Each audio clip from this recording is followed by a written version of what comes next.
저는 이 북한 관련 문제는 한편으로는 진보를 자처하는 정치 세력으로서 북한 체제 하에서 벌어지는 이러저러한 문제들에 대해서 어떤 입장을 가져야 하는가 하는 그런 원칙적인 문제가 한켠에 있습니다. 다음으로는 같은 민족이고 또 평화와 교류와 통일의 또 상대방이라고 볼 수 있는 그런 또 북한 정권에 대해서 또 어떤 입장을 가져야 하는가는 또 다른 차원의 어떤 조건이 동시에 있을 수밖에 없습니다.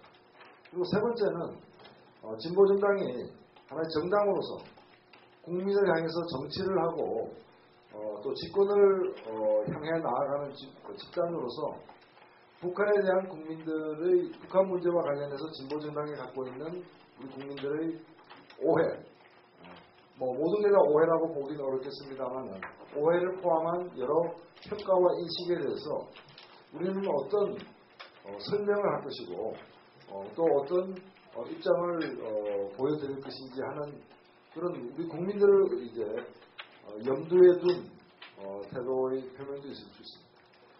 이런 것들이 오늘 이 자리에서 각계 또 전문가와 또 많이 고민하신 분들이 계시기 때문에 오늘 토론 속에서 저희들이 진보 대통합을 추진하는 과정에서 유념해야 될 좋은 어떤 내용들, 가이드라인 이런 것들이 많이 좀 토론되고 또 제출되기를 희망합니다. 그리고 마지막으로 이 주제는 자칫 잘못하면은 견해를 좀 달리하는 정파 간에 어떤 정쟁적 측면이 없는 건 아닙니다.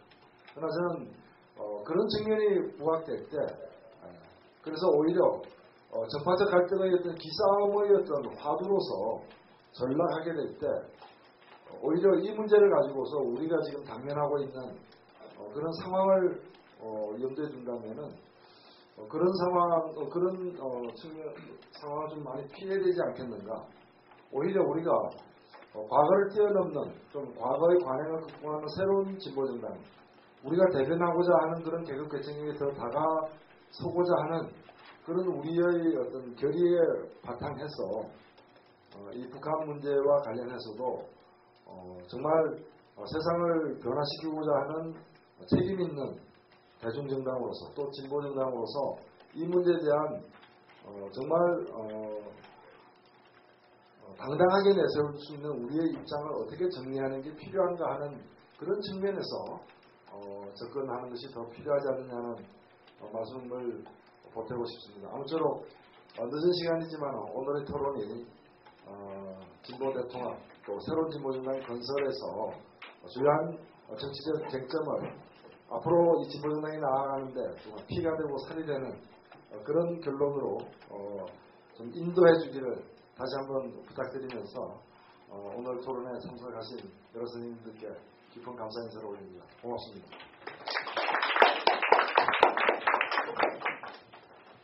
시간을 맡게 된 조현 위원입니다. 유해찬 위원장의 당과 부탁을 마쳤습니다. 그거에 대해서는 다시 오늘 2차 토론의 주제는 진보정당과 북한 관련 주요 쟁점과 현안을 가지고 앞에 앉아 계신 박전 선생님과 필러 선생님 그리고 청중에 계신 여러 선생님들의 의견과 같이 진행하도록 하겠습니다. 앞서 노 위원장께서 소개 말씀이 있긴 했지만 그래도 다시 한번 소개를 하고 발표자 소개가 끝나면 토론자 소개는 마지막에 끝났습니다. 일괄적으로 박수를 치는 걸로 하겠습니다. 오늘 좋은 발표 맡아주신 진보개혁공동대표 성황리 정학과 교수에 계시는 손학철 선생님 참석하셨습니다. 토론자 순서는 제가 적혀있는 거 제가 적은 거 이따 적은 거라면 다시 말씀드리겠습니다. 진보신당 대전시당위원장이고 신인추위원으로 계시는 김윤기 선생님 참석하셨습니다. 반갑습니다. 지금 끝나는 한꺼번에 모아서 쳐주십니다. 민주공당 전 최고위원으로 역할하셨던 이정미 선생님 참석하셨습니다. 사회당 진보혁신정당 추진위원장 금민 선생님 참석하셨습니다. 반갑습니다. 진보신당 전 부대표이고 신인추위원으로 계시는 정정문 선생님. 반갑습니다. 경향신문 논설위원 이대근 선생님 참석하셨습니다. 토론 요 순서는 이따가 진행에 대해서 말씀드리겠지만은 손호철 선생님 발표가 끝난 다음에 이 순서대로 약 3분 이내 선생님 발제문에 대한 토론 순서이니까 제일 먼저 김윤기 선생님은 좀 긴장하셔서 발표를 좀 들으셔야 처음 토론을 진행하실 수 있을 것 같습니다. 제가 생각하는 좋은 토론을 만들어내기 위한 사회자의 역할은 두 가지라고 생각합니다. 첫 번째는 쟁점을 추출하고 서로 다른 의견들을 확인해내고 그걸 통해서 공감대를 형성하는 것이 사회자의 첫 번째 역할이고, 두 번째는 시간 관리하는 거라고 생각합니다. 이 시간 관리에 대해서는 제가 뭐 옐로우 카드, 레드 카드 이런 거 할 수도 없는 것처럼 참석하신 모든 분들의 적절히 촉조가 있을 때 시간 관리가 되고, 저는 저희가 좀 고민한다라면 5분의 할 얘기 엑기스로 핵심을 지각해서 2, 3분에 충분히 가능하다는 생각을 갖고 있기 때문에 질문하실 분들 있으면 그걸 사전에 좀 정리하셔서 청중 질문에는 자기 의견을 제시는 같은 경우는 2분 이내로 개진을 해주시는 걸로 원칙으로 하겠습니다. 쟁점과 관련해서는 뭐 국익 문제도 있고 지금 확인됐던 권력세습 또는 승계 문제, 또 인권 문제, 한마디로 평화 통일의 문제 등등이 있으므로 그거를 좀 염두에 두시고요. 시간과 관련해서는 발표 시간은 20분 이내로 하겠습니다. 워낙 뭐 선수에서 그동안 제가 말씀해주셨기 때문에 20분 이내에 충분히 당신이 갖고 계신 생각을 압축적으로 진행하실 수 있다고 믿고 있고요. 손호철 선생님 발표문에 대한 토론은 각 토론자 5분 중에 3분 이내로 일단 하고, 그 다음에 저희 자료 제출된 거에 보면은 본 토론과 관련해서 이거는 쟁점은 후회 없이 별도의 토론을 진행하는 걸로 할 테니까 손호철 선생님 발표문에 대한 토론은 쟁점 토론과는 조금 다른 말로서 3분 이내로 해주시고요. 성중간 자유 토론 요게 아까 말씀드린 것처럼 질문이라면은 답변자를 먼저 지칭해 주시고 2분 이내로 요약해서 질문을 해주시고요. 그러다 보면 대략적으로 9시 반 이전에는 끝날 것 같아서 9시 반에 늦어도 9시 반에 맞추는 걸로 좀 생각하고 그렇게 진행하도록 하겠습니다. 참석자 모든 분들의 적극적인 협조 부탁드리면서 발표 시간을 갖도록 하겠습니다. 소사에서 잘 듣겠습니다. 예, 반갑습니다. 진보진당 스케진슈에서 새로운 진보정당을 건설과 진보혁신과 관련해 북한이라고 하는 문제를 어떻게 볼 것인가라는 오늘 초의의 중심적인 화두인 것 같습니다. 사실 제가 사실 한국 정치가 전공이고 북한 정치가 제가 전공은 아닙니다만 최근 들어서 이제 북한 문제에 개입하지 않을 수밖에 없는 그런 상황에 있고, 15일날 다시 이제 연석회의가 있는데 연석회의에서 제가 이제 진보교련의 입장에서 발제를 하기로 되어 있습니다. 그래서 제가 그 준비하고 있는 과정에서 이제 나오는 쟁점들을 중심으로 해서 우리가 할 수 있는 그런 이야기들을 좀 제시를 해보자 합니다. 우선 제가 이제 논의의 출발점으로 지적한 것은 하나의 확인이 돼야 될 건데, 진보정당의 대북 정책이 어떤 기능이랄까 역할을 가지고 바라봐야 할 것이냐 하셨습니다. 5가지를 이야기했습니다. 하나는 한반도 통합 축체제와 자주적 평화 통일에 기여할 수 있어야 된다. 당연한 이야기고요. 그 다음에 진보정당이 지향하는 미래상이 현재의 남한 체제와 북한 체제와 비교할 때 어떠한 사회인가를 명확히 가질 수 있어야 된다는 것이죠. 그래서 같은 북한 체제와 같은 것인지 아닌 것인지 뭐 그런 것이겠죠. 그 다음에 진보정당이 결국 우리 사회에서 표를 얻어야 되기 때문에 우리의 지지 기반인 남한 민중인 대중들에 대해서 우리가 갖고 있는 진보정당이 갖고 있는 북한관을 명확히 해줘야 된다라고 생각을 하고요. 네 번째는 북한의 정책 담당자 정당으로 하여금 북한 체제와 북한 정부에 대해서 남한의 진보 정당들이 어떤 입장을 가지고 있는가 하는 것을 알려서 북한의 정책이 전향적 방향으로 변화를 도움을 줄 수 있다고 생각합니다. 그래서 그와 연관되어서 결국 나아가서는 북한 민중의 삶의 개선에 도움을 줄 수 있어야 한다.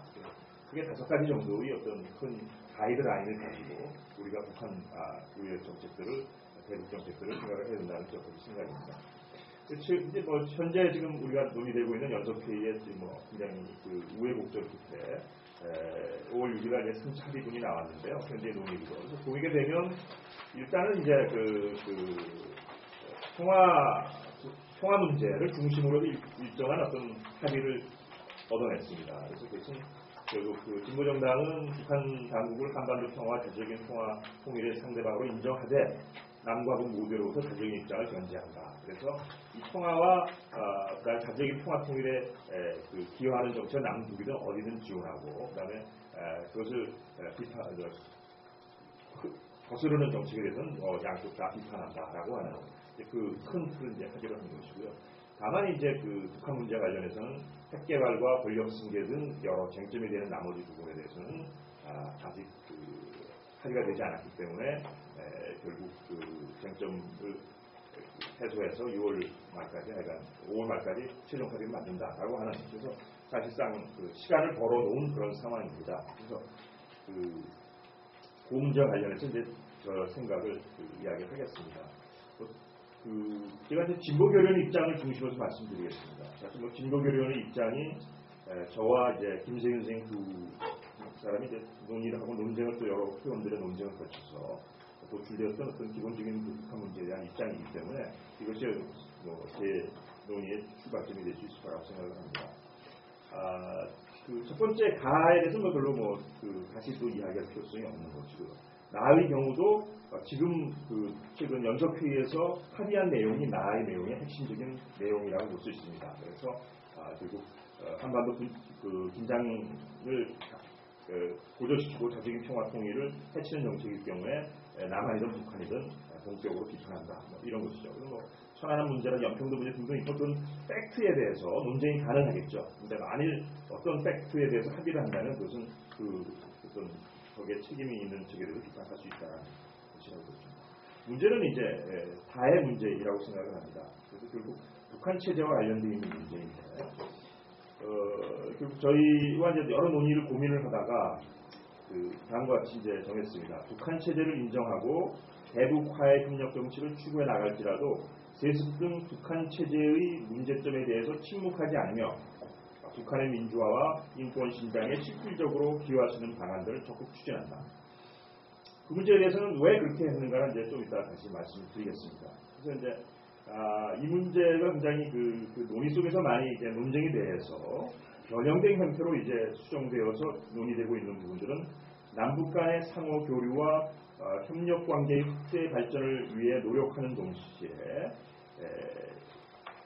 남북한 체제의 문제점에 대한 애정 있는 상호 비판을 통해 남북한 모두에서 민주주의와 인권이 신장되도록 노력한다. 이렇게 됐습니다. 근데 좀 설명을 드리면 원래는 남북한 간의 상호 교류와 협력 관계의 확대 발전을 통해 북한의 민주주의와 인권이 실질적으로 신장하도록 노력한다. 이런 안이 처음에는 이제 제기됐었고, 그건 이제 좀 이따 말씀드리겠습니다. 여러 문제점이 있습니다. 그리고 사실 좀 정확히 하면 남북한이 이렇게 표현되어 있습니다만 남한의 민주주의 인권 부분은 따로 별도로 이제 심도 있게 논의하기 때문에 더 적합한 것은 남북 간의 상호 교류와 협력 관계의 확대 발전을 노력하는 동시에 북한 체제의 문제점들에 대한 애정 있는 비판을 통해 북한에서의 민주주의와 인권이 신장되도록 노력한다. 이렇게 되겠죠. 남한 부분을 이제 띄어내면 이렇게 되겠죠. 상대적으로 이제 민주노동당의 경우 최근에 이제 아마 사안과 정세에 따라 북한을 비판할 수 있다 정도로 이제 입장이 결정된 것 같습니다. 그 다음에 이제 하나 더 추가되는 것이 아까 첫 번째 기능, 그러니까 이거 아마 첫 번째가 두 번째와 관련된 것이죠. 그래서 결국 우리가 추구하는 어떤 사회상이 무엇이냐라는 거 관련해서 새로운 통합진보정당은 남한의 신자유적 자본주의 체제와 북한의 경직적 국가사회주의 체제의 한계를 넘어서는 노동 중심의 새로운 연대적 사회국가 수립을 목표로 삼는다. 그래서 북한 체제에 대한 비판이 간접적으로 들어갔고 남한만이 아니라 그다음에 북한과 같은 체제가 우리가 추구하는 체제가 아니다라고 하는 것을 좀 명확히 하는 것들이 이제 들어가야 된다는 게 저희들의 생각입니다. 논의에서 이제 말씀드릴 것까지 북한 체제와 이제 분단 환원론, 환경 환원론이라고 불렀던 부분들이 그것인데요. 민주노동당 쪽이 이제 그런 입장이 강하고 일부에 이제 그런 부분들이 아까 남북 간의 상호 교류와 협력 관계의 확대 발전을 통해서 북한에서 민주주의와 인권이 신장되려고 노력한다. 뭐 이렇게 됐던 안에 이제 갖고 있는 것입니다. 그리고 그런 이제 문제점들은 뭐냐면 북한이 안고 있는 내부적인 여러 문제점들이 결국 분단에서 연유한 것이다. 또 외부적인 환경 요인이 있기 때문에 상호 교류와 협력 관계를 확대 발전시키는 것이 실질적으로 북한의 민주주의와 인권을 신장시키는 길이다라고 하는 이제 발상이죠. 근데 저는 아까 얘기했던 것은 분단 환원론이고 환경 환원론이라고 생각합니다. 거꾸로 이야기하면 예를 들어서 세습을 했다고 칩시다.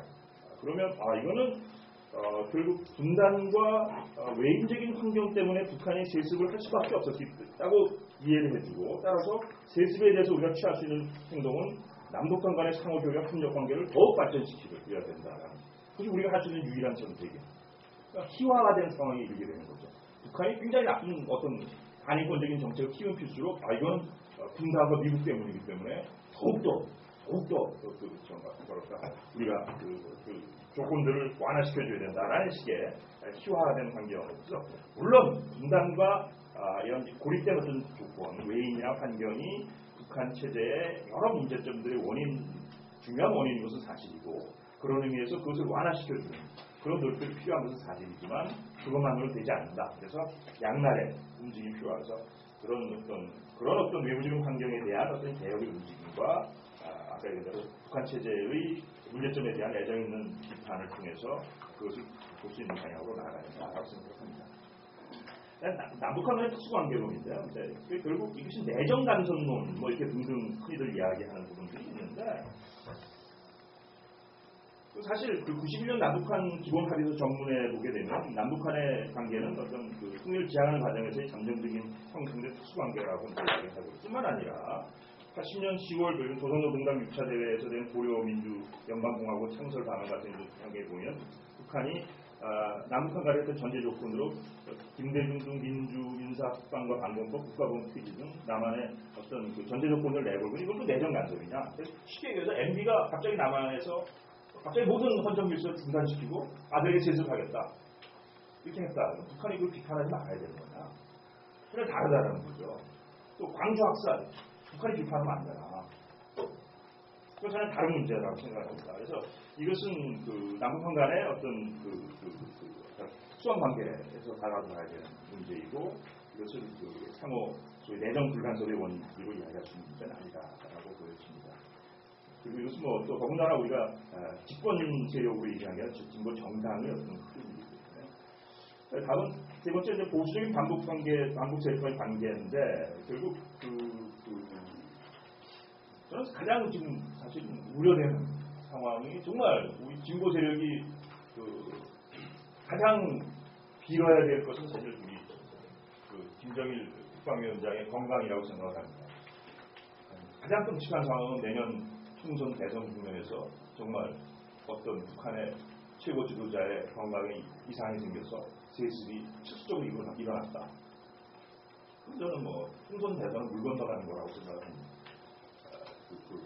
이면 국민들로 그걸 뭐라고 설명할 것이냐. 그래서 결국 보수적 반북 세력들이 북한의 인권 문제라든가 이런 것을 뺏어가고, 제가 뒤에 글에도 썼습니다만 정말 충격을 받았던 게, 북한 문제에서 충격을 받았던 것은 지금은 뭐 이번 분당 국회의원 선거 떨어졌죠. 강대섭 전 의원, 강대섭 씨가 한나라당 당대표 시절이었습니다. 그래서 TV에 TV 강대섭 대표가 나오는 TV에 이제 한나라당 최고위원 회의인가 이렇게 하면 딱 뒤에 벽에 붙어 있는 게 반핵 인권이더라고요. 한나라당의 핵심적인 구호가 반핵과 인권이 돼버렸어요. 그 사람들이 언제 반핵을 위해서 싸웠고 언제 인권을 위해서 싸웠고 남한의 인권을 위해서 싸워본 적이 없는 사람들이죠. 왜 그렇게 됐는가? 그것은 북한 문제 때문에 된 것이죠. 그래서 어느 날 갑자기 한나라당은 반핵과 인권의 챔피언이 되어버리고, 진보 세력은 마치 핵의 어떤 지지자이고 인권에 대한 인권 탄압에 대해서 침묵하는 세력으로 이렇게 그려집니다. 그런 꼴이 되어버렸다. 결국 그것으로부터 우리가 인권의 문제를 선점하고 반핵 문제를 선점하기 위해서는 그 문제에 대해서 명확한 입장을 해야 될 필요성이 있다고 생각을 합니다.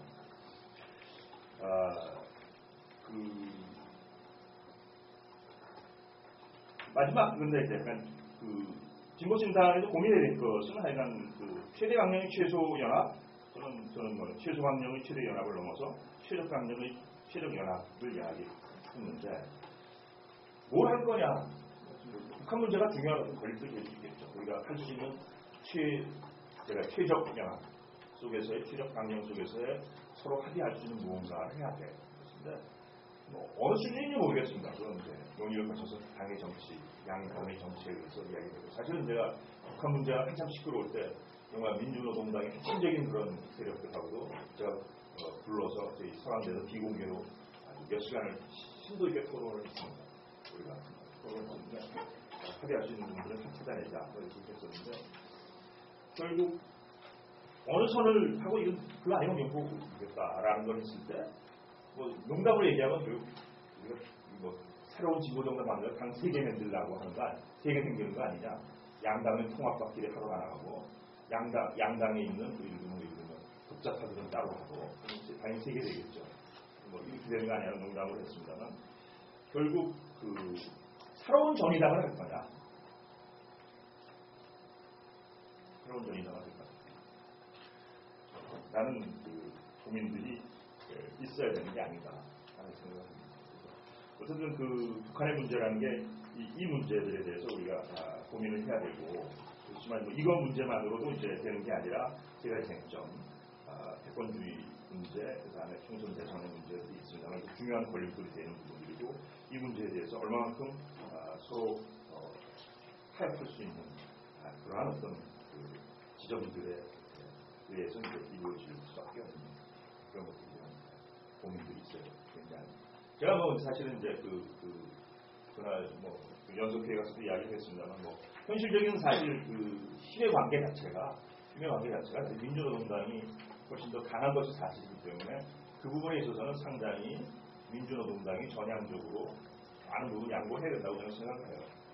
그렇지 않으면 사실은 다른 쪽에서는 먹힌다고 생각을 했으니까 오히려 역설적으로 그렇다고 생각합니다. 어쨌든 큰 틀의 북한 논의에서 추가적으로 그런 것이 아닌가 이렇게 생각합니다. 이상입니다.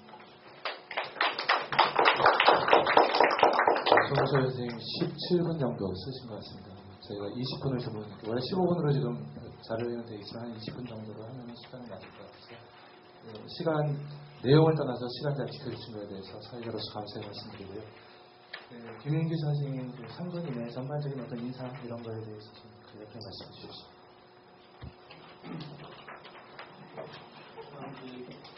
진보정당이 그동안 대북 입장에 대한 태도를 좀 평가하는 것으로부터 논의를 시작해야 될 것 같은데요. 민주노동당은 지난 10년간 이 북미 관계를 민족적 관점에서 북한의 입장을 옹호하는 태도를 유지해왔고, 그리고 핵개발에 관해서는 자위권이라는 논리를 내세우면서 모호한 태도를 좀 취해왔습니다. 그리고 인권 문제에 있어서도 이렇게 특수성을 전제로 해서 불가피한 측면들을 많이 강조해왔던 것 같습니다. 사회당은 북한에 대해서 비판적 태도와 한반도 평화체제 구축이라는 측면에서 좀 현실적인 인식을 갖고 있었지만 이것은 이제 대중화시키지는 못했던 한계가 있는 것 같습니다.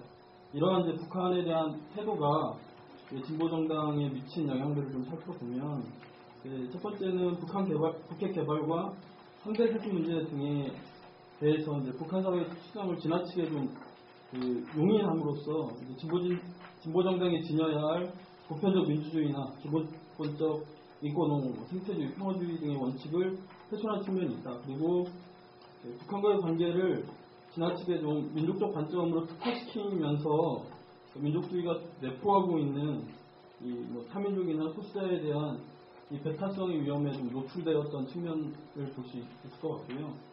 그다음에 대표적으로 1심의 사건 등을 좀 보면 독자적인 진보정당인 민주노동당의 독립성과 자주성을 이렇게 훼손한 그런 사건이 아니냐 이렇게 보고 있습니다.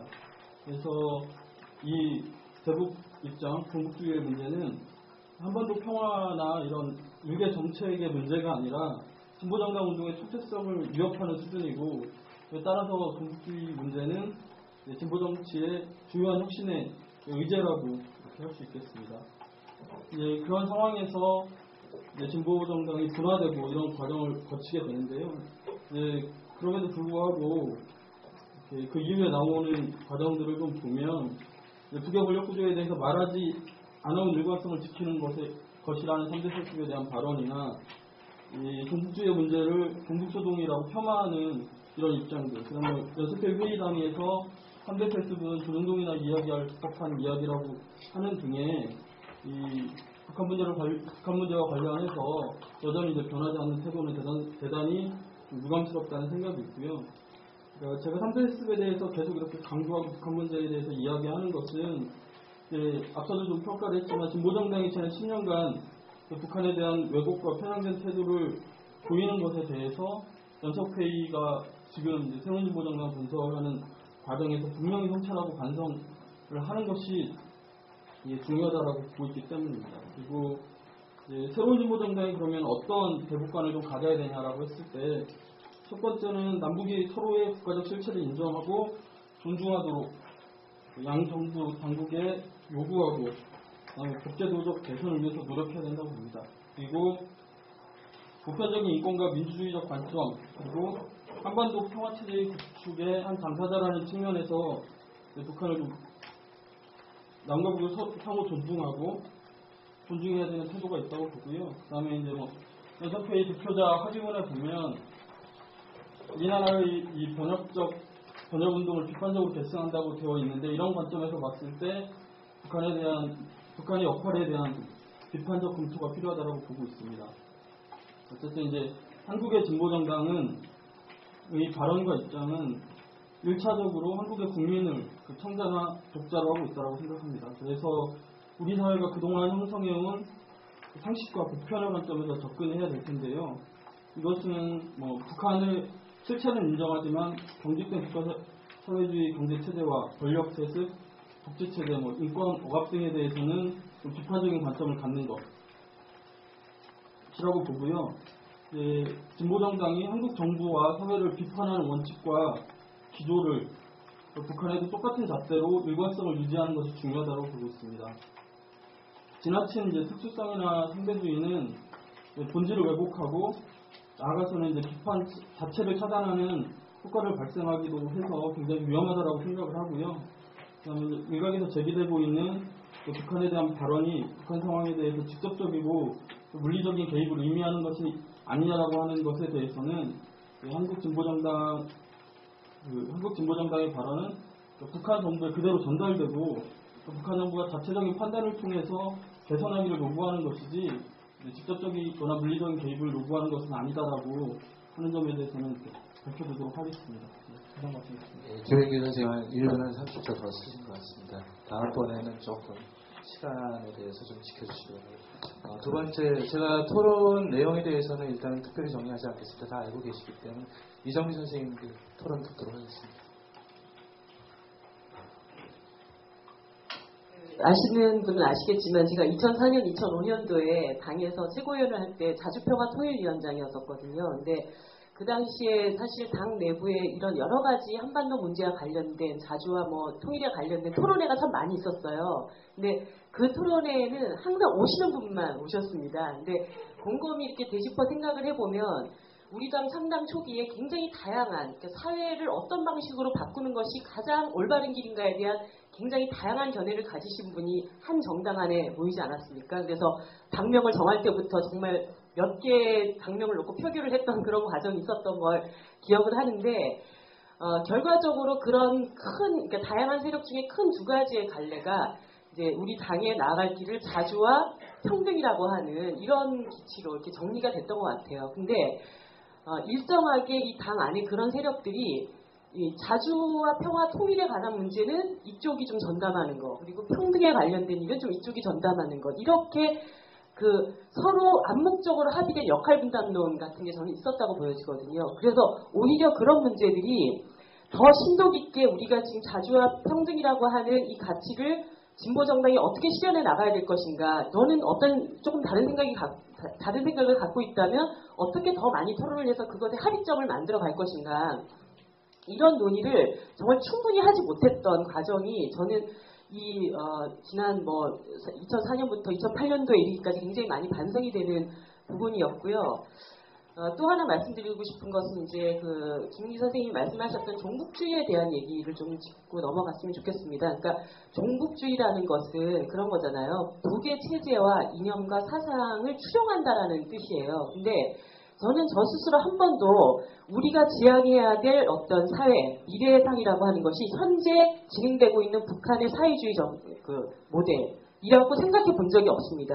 그러니까 북이 굉장히 어렵게 그 체제를 유지하기 위해서 수십 년 동안 고생스럽게 이것을 지켜가고 있는 것에 대한 같은 민족으로서의 존중은 있지만 그래서 현재 지금 진행되고 있는 북의 사회주의 모델이 우리가 다 같이 꿈꿔야 될 그런 사회주의의 정형이고 모델인가라고 하는 것을 저는 남한 사회에 어떤 사람도 그것이 정답이라고 얘기하는 사람이 없다고 생각을 해요. 그런 점에서 이 현재 민주노동당 분당 과정에서 발생했던 여러 가지 문제들 그리고 북에 대한 입장과 태도의 문제를 종북주의다라고 하는 그 체제와 이념을 추종한다라고 하는 이런 식의 어떤 개념을 쓰는 것은 우리가 앞으로 이 쟁점을 같이 논의하고 합의해 나가는데 전혀 도움이 되지 않는다라고 하는 말씀을 좀 드리고 싶고요.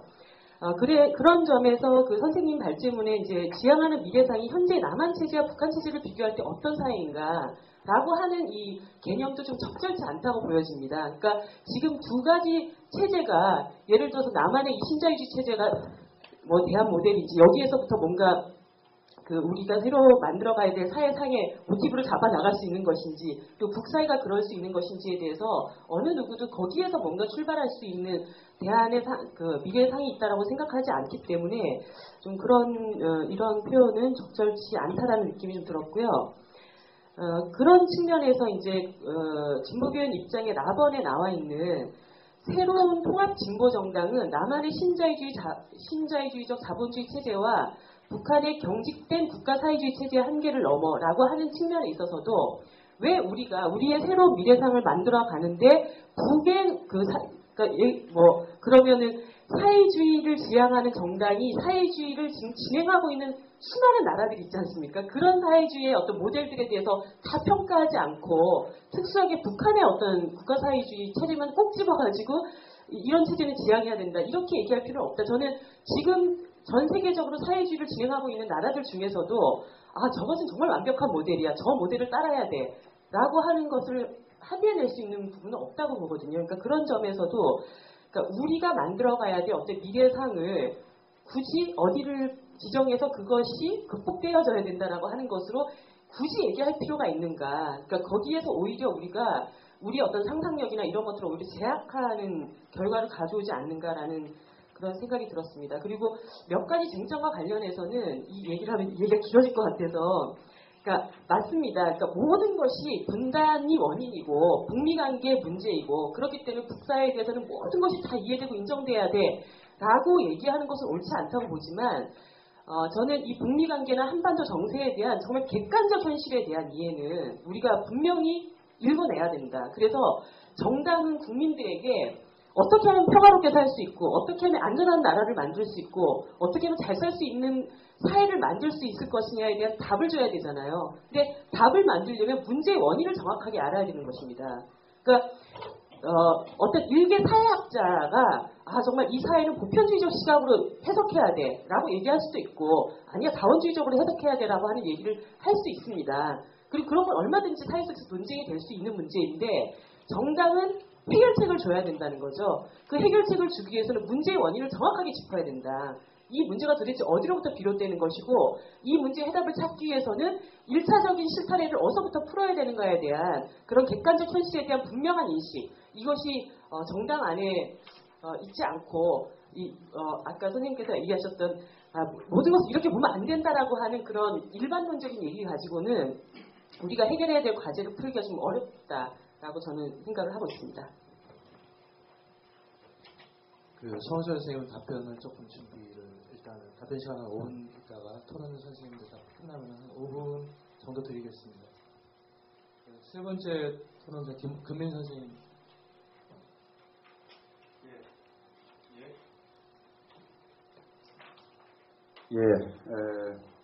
이따가 다시 말씀드릴 기회를 주신다 그러니 저도 간단히 논평을 하겠습니다. 일단 문제의 원인이냐 아니면 현실의 구조 혹은 작동 메커니즘을 중시해서 봐야 되느냐 이 문제에 이견이 있는 것 같습니다. 문제의 원인을 보면은 6.25 전쟁 이후에 미국 주도의 포위 봉쇄 전략이 얘기했게 된 겁니다. 그리고 그렇게 본다 그러면 자위이용이다 이렇게 말하는 게 됩니다. 그런데 이런 문제가 있습니다. 현실적으로 이 작동 메커니즘이 어떻게 돌아가느냐 이걸 따져야 되는 겁니다. 북한의 목표는 비핵평화 체제 건설인 걸로 알고 있습니다. 그래서 김일성 전투적 유훈입니다. 유훈 통치가 작동하는 한에서 그것은 국가 목표일 겁니다. 그런데 그 목표를 도달하기 위한 수단이 뭡니까? 성군 정치입니다. 즉 목표와 수단의 괴리가 있습니다. 그 목표와 수단의 괴리 속에서 작동되는 메커니즘을 분석해야 정치의 기침을 얻는 것이지 원인이 무엇인가를 분석하는 것은 역사학의 임무이지 정치가의 태도가 아닙니다. 원인이 뭔가 원인을 제거하기 위해서라도 이 구조 분석을 우리는 해야 됩니다. 그리고 현재 이런 면도 있습니다. 하나의 위기관리 체제가 10년 이상 계속되면 하나의 체제가 됩니다. 처음에는 그것이 미봉책이었다 하더라도 하나의 사회체제가 된다는 것입니다. 이 문제에 대해서 일단 제가 짚고 싶습니다. 또 평화와 북한 체제 문제의 구별입니다. 북한 체제 가치 평가를 해서 옳은 체제 아니다 이렇게 얘기할 때 그럼 평화의 상대방을 북한을 인정하지 않는 것이냐 반박을 했습니다. 이 문제 분명히 구별해야 된다고 저는 생각합니다. 국가 대 국가 패러다임, 국가 대 국가 관계에서 북한은 주권국가이고 우리가 평화를 달성해야 될 상대방이고 게다가 더 나아가서 통일까지 해야 됩니다.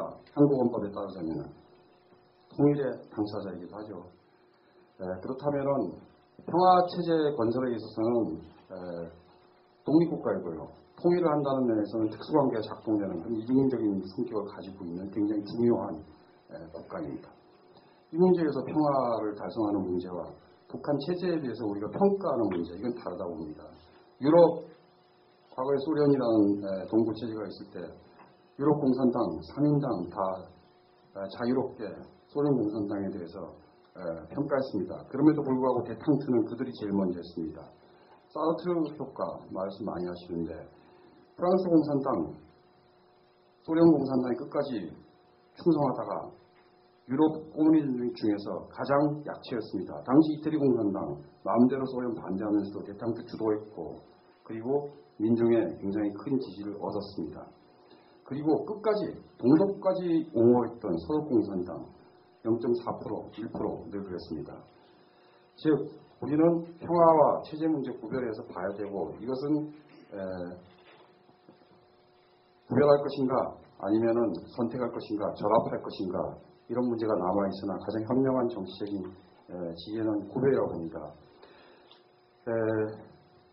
또 하나 이렇게 할 때에만 우리의 지지 기반인 남한의 노동자 민중에 대해서 진보 정치의 입장을 분명히 세울 수 있고 또 진보 정치가 가지고 있는 진보 대안 바로 체제 대안이죠. 여기에 대해서 훨씬 더 자유롭게 말할 수 있고 53년 정전협정 체제 이대로의 좌우 구도를 넘어설 수 있다고 생각합니다. 다른 문제들에 대해서는 제게 다음에 기회가 주어질 때 따로 말씀드리겠습니다. 정정원 선생님 토론 들어가기 전에 금민 선생님 사르트르 효과 요거는 여기 자료집 뒤에 보론 혹시 모르실까봐 보론 3쪽에 맨 밑에 넷째라고 되어 있는 거에 사르트르 효과가 뭔지 적혀 있어서 참조해 주시면 되고요. 정정원 선생님, 손호철 선생님 발제문에 대한 논평을 중심으로 3분 정도 시간을 써주셨습니다. 네, 전문이세요. 아니, 다들 뭐 시간 지켜가지고 얘기하니까 짧게 간단하게 몇 가지만 저는 세 가지 얘기하고 싶은데 첫 번째 북이라는 사회를 어떻게 볼 것이냐 그 다음에 북과 남의 관계는 어떠한가 그 다음에 남한의 진보정당한 북한은 어떤 입장을 해야 되겠습니다. 그게 세 번째라고 생각합니다. 짧게 말씀드리면 북한의 사회가 어떻게 볼 것인가 저는 사회주의 사회로 봐야 된다고 생각합니다. 근데 사회주의 사회인데 여러 가지 한계와 왜곡된 좀 일그러진 그런 사회주의 사회다. 사회주의라는 사회 측면에서 우리가 개선해야 될 요인도 있다고 생각합니다. 하지만 여러 가지 뭐 내부적인 조건, 외부적인 조건, 여러 가지 조건들을 얘기하겠지만 그런 의미에서 일정하게 정직되고 또 왜곡된 사회주의 한 무대이다. 그래서 그 사회주의 무대는 우리 남한의 진보정당이 지향해야 될 모델이 아니다. 라고 현재 민주노동당 강령에도 규정되어 있고 진보신당 강령에도 규정되어 있다고 생각합니다. 두 번째는 남과 북은 무슨 관계냐? 저는 남북 기본 합의서에 나와 있는 나라와 나라의 관계 이전에 통일을 지향하는 과정에서 특수관계라는 규정들은 관습자의 규정이라고 합니다. 남과 북은 명확하게 국가와 국가의 관계입니다. 유엔에 동시 가입, 국제법적으로 유엔에 동시 가입한 국가와 국가의 관계인 동시에 민족 내부의 특수관계라고 생각합니다. 그래서 바로 북한의 문제가 남한의 문제화되는 거고 남한의 정치 의제화되는 거라고 생각합니다. 바로 그렇기 때문에 아까 이정미 전 최고께서 말씀하셨듯이 북한의 사회, 북한의 모델에 대해서 남한의 진보 정치는 어떻게 생각하니? 라고 남한의 국민들은 묻는 거라고 생각합니다. 남과 북의 관계가 나라와 나라의 관계인 동시에 민족 내부의 특수관계이기 때문에 북의 문제는 남의 문제화 된다고 생각합니다. 그러면 세 번째는 그럼 이 북의 사회들 남한의 진보 등등은 어떻게 바라봐야 되고 어떤 입장들을 가져야 될 것이냐. 저는 90%가 민주노동당, 사회당, 진보신당, 막론하고 진보정치에서는 동의된다고 생각합니다. 그 나와 있듯이 한반도의 평화와 자주적인 이 평화 통일을 지향하는 데 도움이 된다고 한다면 무엇이든 우리는 지지해야 되고 그것에 해를 끼친다고 한다면 가감없이 비판을 해야 됩니다. 그런 의미에서 저는 80, 90%가 동의된다고 보고 있습니다. 그리고 구체적인 정책, 사안, 사건, 케이스 바이 케이스로 코멘트하고 비판하고 입장을 정리했다고 생각합니다. 그 맥락에 있는 게 저는 예를 들면 북의 핵개발과 핵무장 그리고 3대 세습 이런 문제라고 보고 있습니다. 모든 북한 사회의 모든 일반이 된 것들이 아니라 북한 사회에서 남한의 진보 정치는 어떤 태도를 가져야 될 것인가에 대한 일반론적인 자세와 접근들은 여기 나와 있듯이 제3차 합의문에도 그 대략의 방향과 기존 정해져 있다고 생각하고 있습니다.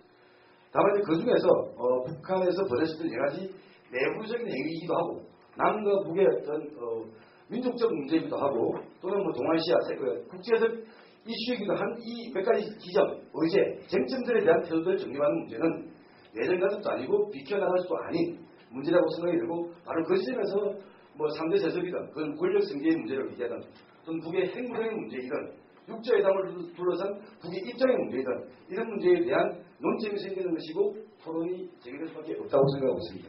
부동적으로 토론하는 과정에서 또 얘기를 드리시면 되겠습니다. 마지막 토론자로 이대근 선생님이 많이 기다리셨는데요. 특별히 1분 더 드려서 상황을 드리도록 하겠습니다.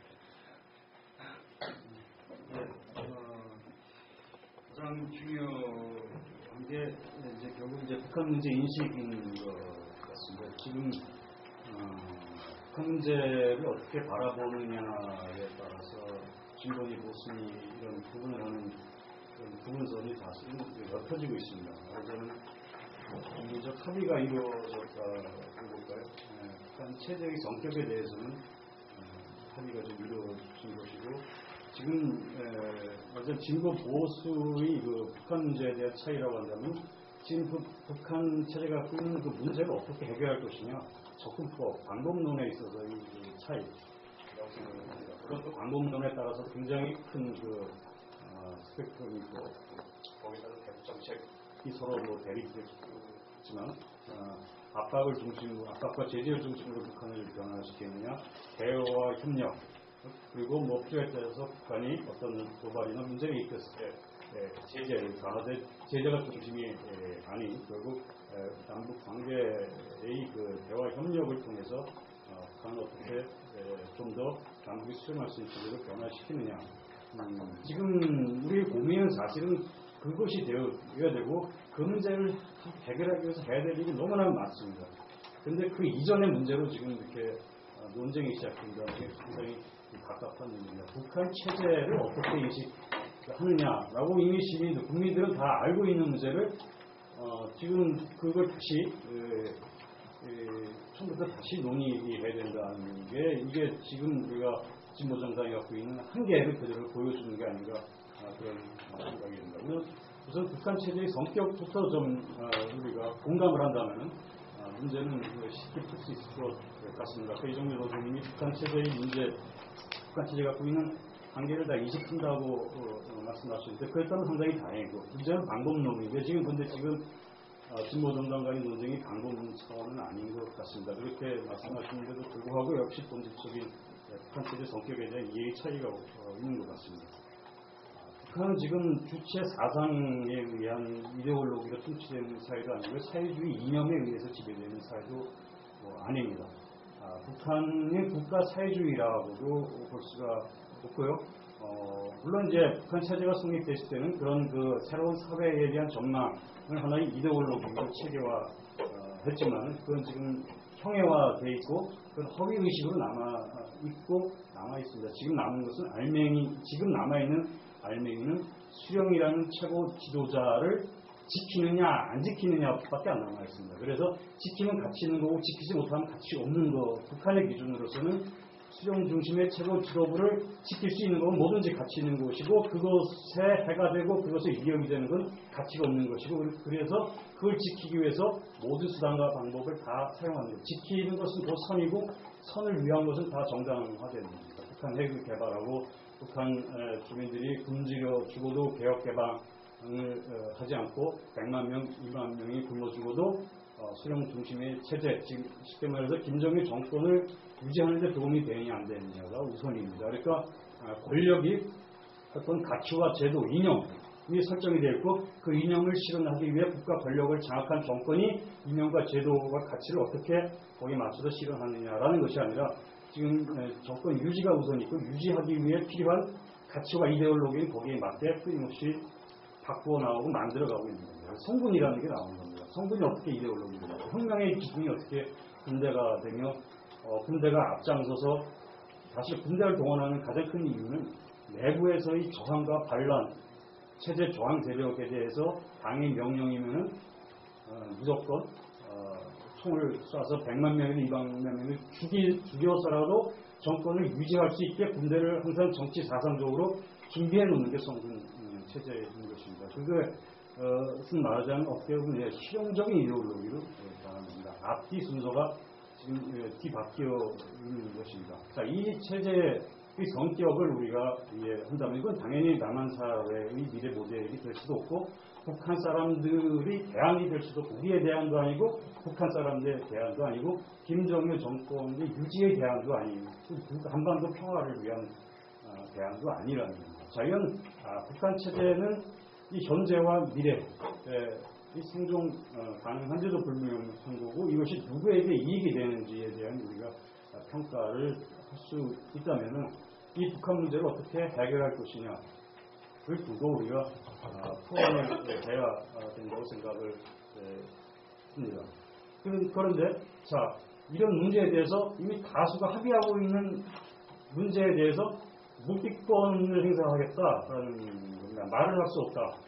근데 지금 뭐 말씀하시기는 그건 우리의 대안이 아니라고 말을 하는데 거기에 따라서 당연히 대안이 아니라고 말을 하고 거기에 대해서 우리가 비판적이 우리 대안은 다른 데어 있다. 그래서 사람들이 갖고 있는 오해를 왜 쉽게 풀 수 있는 방법을 포기하고 묵비권을 행사함으로써 수많은 오해를 계속 안고 가려고 하느냐는 거죠. 그러니까 그 오해를 풀지 않겠다는 것이 주는 이익이 뭐냐. 왜 거기에 따른 부담을 진보정당이 지고 그것이 사람들이 생각하는 고통과 고민 내가 생각하는 고통과 고민 진보정당도 함께 고민하고 같이 고통하고 같이 생각하고 공감하는 걸 보여줄 수 있는데 왜 우리가 생각하는 거 우리가 느끼는 고통 우리의 감정과는 다른 무엇인가 다른 걸 생각하고 있다 결정적일 때 그런 오해를 왜 계속 가지고 가야 되는지 그게 상당히 궁금합니다. 네, 5분 토론자 선생님의 준비된 토론 다 들어봤습니다. 네. 대체로 앉아 계신 여러 선생님들보다 알고 계시는 지점이기 때문에 수호철 선생님 답변 듣고 간략하게 정리하고 두 번째 토론으로 넘어가겠습니다. 예, 우선 여러 토론 감사드리고요. 다른 분들께서는 별로 이렇게 할 이야기가 없고 우리 이정미 선생님하고 우리 정정원 두분 간단하게 말씀드리겠습니다. 우선 이제 이 선생님 이렇게 어려운 데도 아주 감사하고 특히 북한 체제가 지향하는 것이 아니다라고 이야기하십니다. 굉장히 다행스럽고 민주노동당의 다수가 그러길 바랍니다. 그럼에도 불구하고 제가 그 이PD 라에 그 북한의 경직된 국가사회주의 성격이니까 남한의 신자유주의적 자본주의 체제와 북한의 경직된 국가사회주의 체제를 넘어서 필요하다고 생각을 하고요. 오히려 저는 앞부분은 불필요하다고 생각합니다. 저는 오히려 남한의 신자유적 자본주의 체제는 없더라도 북한은 뒤에는 필요하다고. 왜? 뭐 민주노동당이나 뭐 이런 사회주의 한다고 등등하고 그러는데 뭐 어쨌든 남한의 이런 체제를 합리라고는 생각 안 한다는 거죠. 국민들이. 그 대신 뭐 사회주의 한다면 그러면 너희들이 하는 게 북한하고 뭐가 달라? 사회주의 하면 사람들이 다 떠오르는 게 우선 북한이라는 거죠. 가장 우리 가까이 있는 것이고 봐왔기 때문에. 그렇기 때문에 이건 반드시 들어가야 된다고 생각합니다. 국민들로 하여금 우리가 추구하는 체제가 그런 것이 아니다라고 하는 것을 보여주기 위해서 필요하다고. 뭐 휴가에 대한 관심 없죠, 국민들이. 그건 아니죠. 바로 우리 앞에 있는 그것이 가장 중요한 증거틀이고 국민들에게 있는 사회주의의 가장 큰 증거틀이기 때문에 반드시 들어가야 된다고 생각을 하고요. 이제 두 번째는 정확히 맞는 이야기죠. 올바른 원인에서 올바른 처방이 나오는 것이죠. 왜 북한이 저렇게 됐을까에 대한 올바른 원인이 무엇인지에 대한 문제는 학자가 한 건 맞습니다. 진보 정당이 거기에서 올바른 원인을 하고 올바른 처방을 해야 되는 것이죠. 근데 누가 옳다는 걸 어떻게 한다는 거죠? 왜 진보 신당은 다르게 원인을 판단할까? 민주당은 왜 다르게 판단할까? 각 정당의 정책 담당자들 IQ 테스트 할까요? 누가 옳다? 왜 옳다라고 이야기할 수 있느냐는 것이죠. 그것은 치열한 논쟁을 통해서뿐이 이야기할 수 없는 겁니다. 진리는 서론적으로 주어지는 게 아니고 그것은 종교가 아니죠. 그렇다면 논쟁을 통해서 검증되어야 되는 것이고 북한 체제를 그렇게 만든 것이 무엇이라는 것에 대해서 다양한 입장 맞습니다. 개인이 얘기하는 정당이 입장을 취해야 되는데 그 정당의 입장이라고 하는 것들도 그것은 그런 논의를 통해서 이루어져야 되는 것이다 라는 것이고 그 선언적으로 다른 정당보다 옳다라고 하는 것들이 검증되어져서 선언적으로 되는 게 아니다라는 거죠. 왜 다른 정당보다 우리의 정당의 입장이 올바르면 어떻게 검증할 것이냐, 어떻게 증명할 것인가라는 것은 문제라는 것이죠. 그것이고요. 그 다음에 이제 정 선생님이 이야기한 지역적인 것지만 두 개는 간단해요. 첫째, 저는 북한은 사회주의 체제라고 생각하지 않습니다. 사회주의가 뭐냐, 심도적 논쟁을 해야 된다고 생각하지만, 보급제도, 배급제도 무너졌고, 이제, 생활수단에 사유가 안 돼 있다. 왕도 다 가지고 있었어요. 다 구비하고 있었고. 그래서 사회주의하고 저는 다른 체제라고 생각을 하고요. 3번, 중요한 건 부분인데, 지금 이 평화군축 이 부분 속에 다 들어있는 것이고, 그 다음에 핵이라든가, 세습이나 이런 것은 거기서 나오는 사안적 문제라고 저는 생각하지 않습니다. 그러니까, 물론 세습이 문제가 되는 것이 그 세습을 통해서 이것이 평화에 지장을 줄 수도 있고 등등하지만 평화의 문제와 그 안에 내부의 문제는 저는 다른 거라고 생각을 해요. 예를 들면 그런 누구라고 이야기해요. 유명한 한국의 정치학자가 있었는데 그 사람이 이런 얘기했어요. 조선조에서 왜 비판하냐. 조선조가 500년이 갔는데 그건 다르죠. 전쟁이 없으면 평화예요. 그렇지만 엄청난 독재체제도 몇백 년 갈 수가 있는 거죠. 그래서 평화가, 그러니까 유명한 미국 좌파들의 구호가 있습니다. We don't want peace. 우리가 원하는 평화가 아니라는 거예요. Justice. 전쟁이 없는 부대적 폭력이 계속되어지는 그것이 평화일 수 있죠. 그러니까 조선조가 500년 간. 그 사람 표현하면 유럽이 다 무슨 인권혁명하고 우리는 500년이나 할 것 같아요. 위대한 체제다. 이런 걸 말해서 평화의 문제와 저는 다르다라고 생각합니다. 평화의 문제로 이 문제를 수렴시키거나 환원시키면 안 된다고 생각합니다. 체제의 문제.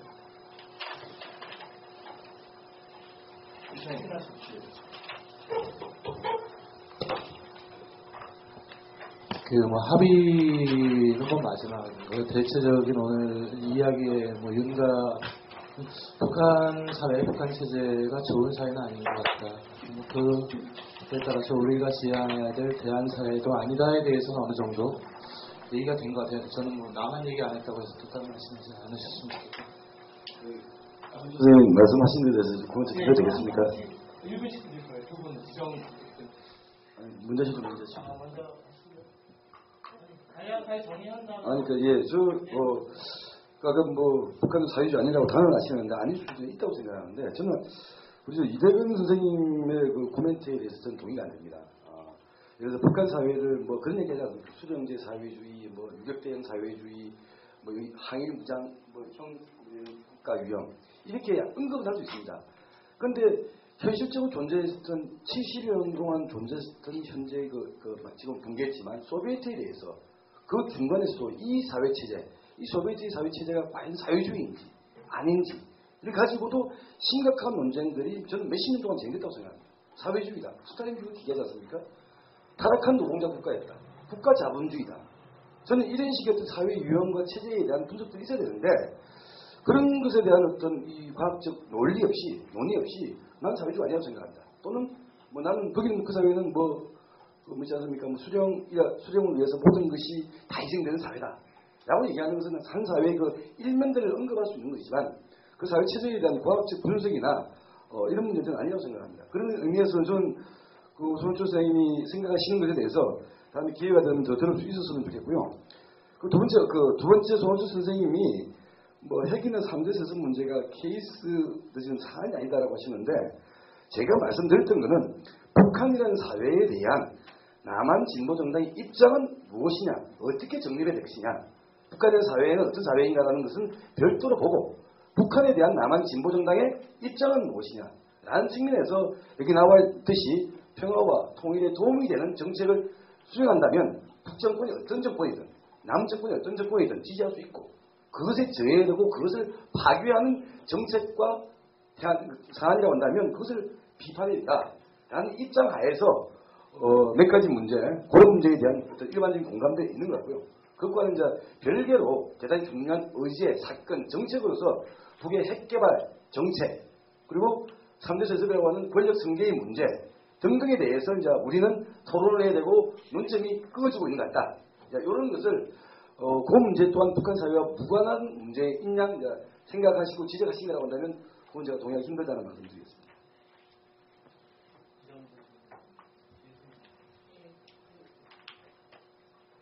저는 일단 선생님 전에 이대근 선생님 말씀하신 내용을 좀 들으면서 이런 생각이 들었습니다. 그러니까 저희가 분당전에 대선 경선 과정에 여기 노 대표님도 계시고 심상정 전 대표님도 계시고 권영길 의원님도 계시고 모든 각 그 대선 후보자들이 한반도 평화 통일에 대한 프로세스를 다 발표를 하셨어요. 그것은 뭐냐면 통일의 과제라고 하는 것은 지금 이 남한에서 집권하려고 하는 세력에게 굉장히 중요한 과제 중에 하나이고 국민을 설득시켜야 되는 문제이고 그래서 그것에 대한 합리적인 어떤 안을 내고 검증받아야 된다라고 하는 것을 피해갈 수 없다라는 그런 것 때문이었다고 저는 생각을 하는데 선생님께서 말씀하신 북의 체제는 알맹이에 없는 수령만을 지키기 위한 사회이고 수령 중임의 체제를 지키기 위해서 모든 방법을 동원하고 있고 성군은 내부의 저항을 제시하기 위한 것이고 그래서 한반도 평화를 위한 대안도 아니다라고 하는 이런 총체적인 인식은 사실은 그런 평화통일의 파트너로서 지금 현재 북의 체제를 상정하면 안 되는 거라고 좀 보거든요. 이것은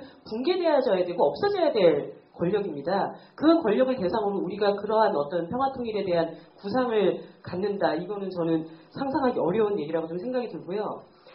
두 번째 선생님이 얘기하셨던 문제의 원인이 무엇이 옳은지 누가 판단할 거냐. 저는 일정하게 지금 길게는 94년부터 짧게는 2000년부터 시작된 이 북미 관계와 그리고 육자회담을 둘러싼 여러 가지 어떤 지금 굉장히 어려움을 겪고는 있지만 진전돼 가고 있는 여러 가지 프로세스들이 있다고 봅니다. 그 안에서 해답을 찾아가고 있는 상태다. 왜? 그 해답의 원인을 북도 미국도 다 아는 거예요. 니네가 이걸 양보하면 우리가 이걸 양보해 줄 수밖에 없다라고 하는 그래서 9.19 합의까지 진행됐던 어떤 과정이 있었던 거다. 그렇기 때문에 문제의 원인을 어디서 풀 수 있는 것인가에 대한 해답이 없는 그래서 각자 정당에서 판단하는 뭐 이런 문제 아니고 굉장히 지금 객관화되고 있는 사실들이 있다라고 하는 그런 말씀드리면서 정리하겠습니다.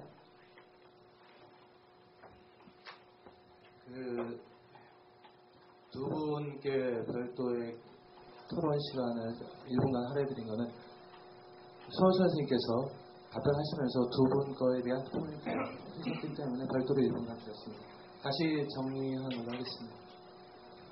아까 제가 말하다가 이제 중간에 끊겼는데 북한 사회에 대해서 좋은 사회 같지는 않다라는 얘기로 대체로 저는 뭐 그렇게 들었습니다. 사회자로서. 남한 사회가 그럼 좋은 사회는 그런 건 아니죠. 일단 북한 문제를 중심으로 했기 때문에 좋은 사회인 것 같지는 않다. 문제는 뭐냐면 그게 저희가 지금 2년 논쟁 하는 거 아니기 때문에 사회주의 체제냐 아니냐 뭐 이런 거에 대해서는 오늘 그 논란이 없었으면 좋겠습니다. 두 번째가 남북관계에 대해서는 특별하게 이견은 없었던 것 같습니다. 두 가지를 같이 갖고 있다. 하나가 나라 대 나라의 관계 내지는 국가 대 국가의 관계라는 것이 한쪽에 있고 또 하나는 민족 내부의 특수관계라는 것도 두 가지 이중적 관계를 같이 갖고 있는 거 아니냐. 예컨대 지금 김영기 선생님이나 금민 선생님도 그런 유사한 표현을 했기 때문에 이러한 이중적 관계 속에서의 남북한 문제 내지는 북한 문제를 어떻게 또 풀어야 되느냐가 또 하나의 축이 있는 것 같고요. 세 번째가 주요 이슈와 관련해가지고 이제 이거는 북한 체제와는 조금 다른 거에서 주요 현안들 아직까지 미합의 쟁점으로 되어 있는 몇 가지 현안들이 있는 거죠. 이거는 북한 사회를 어떻게 보냐와는 또 조금 결을 달려야 하는 구체적인 이슈의 문제이기 때문에 그런 결에 대해서 약간의 이견들이 좀 나왔던 것 같습니다.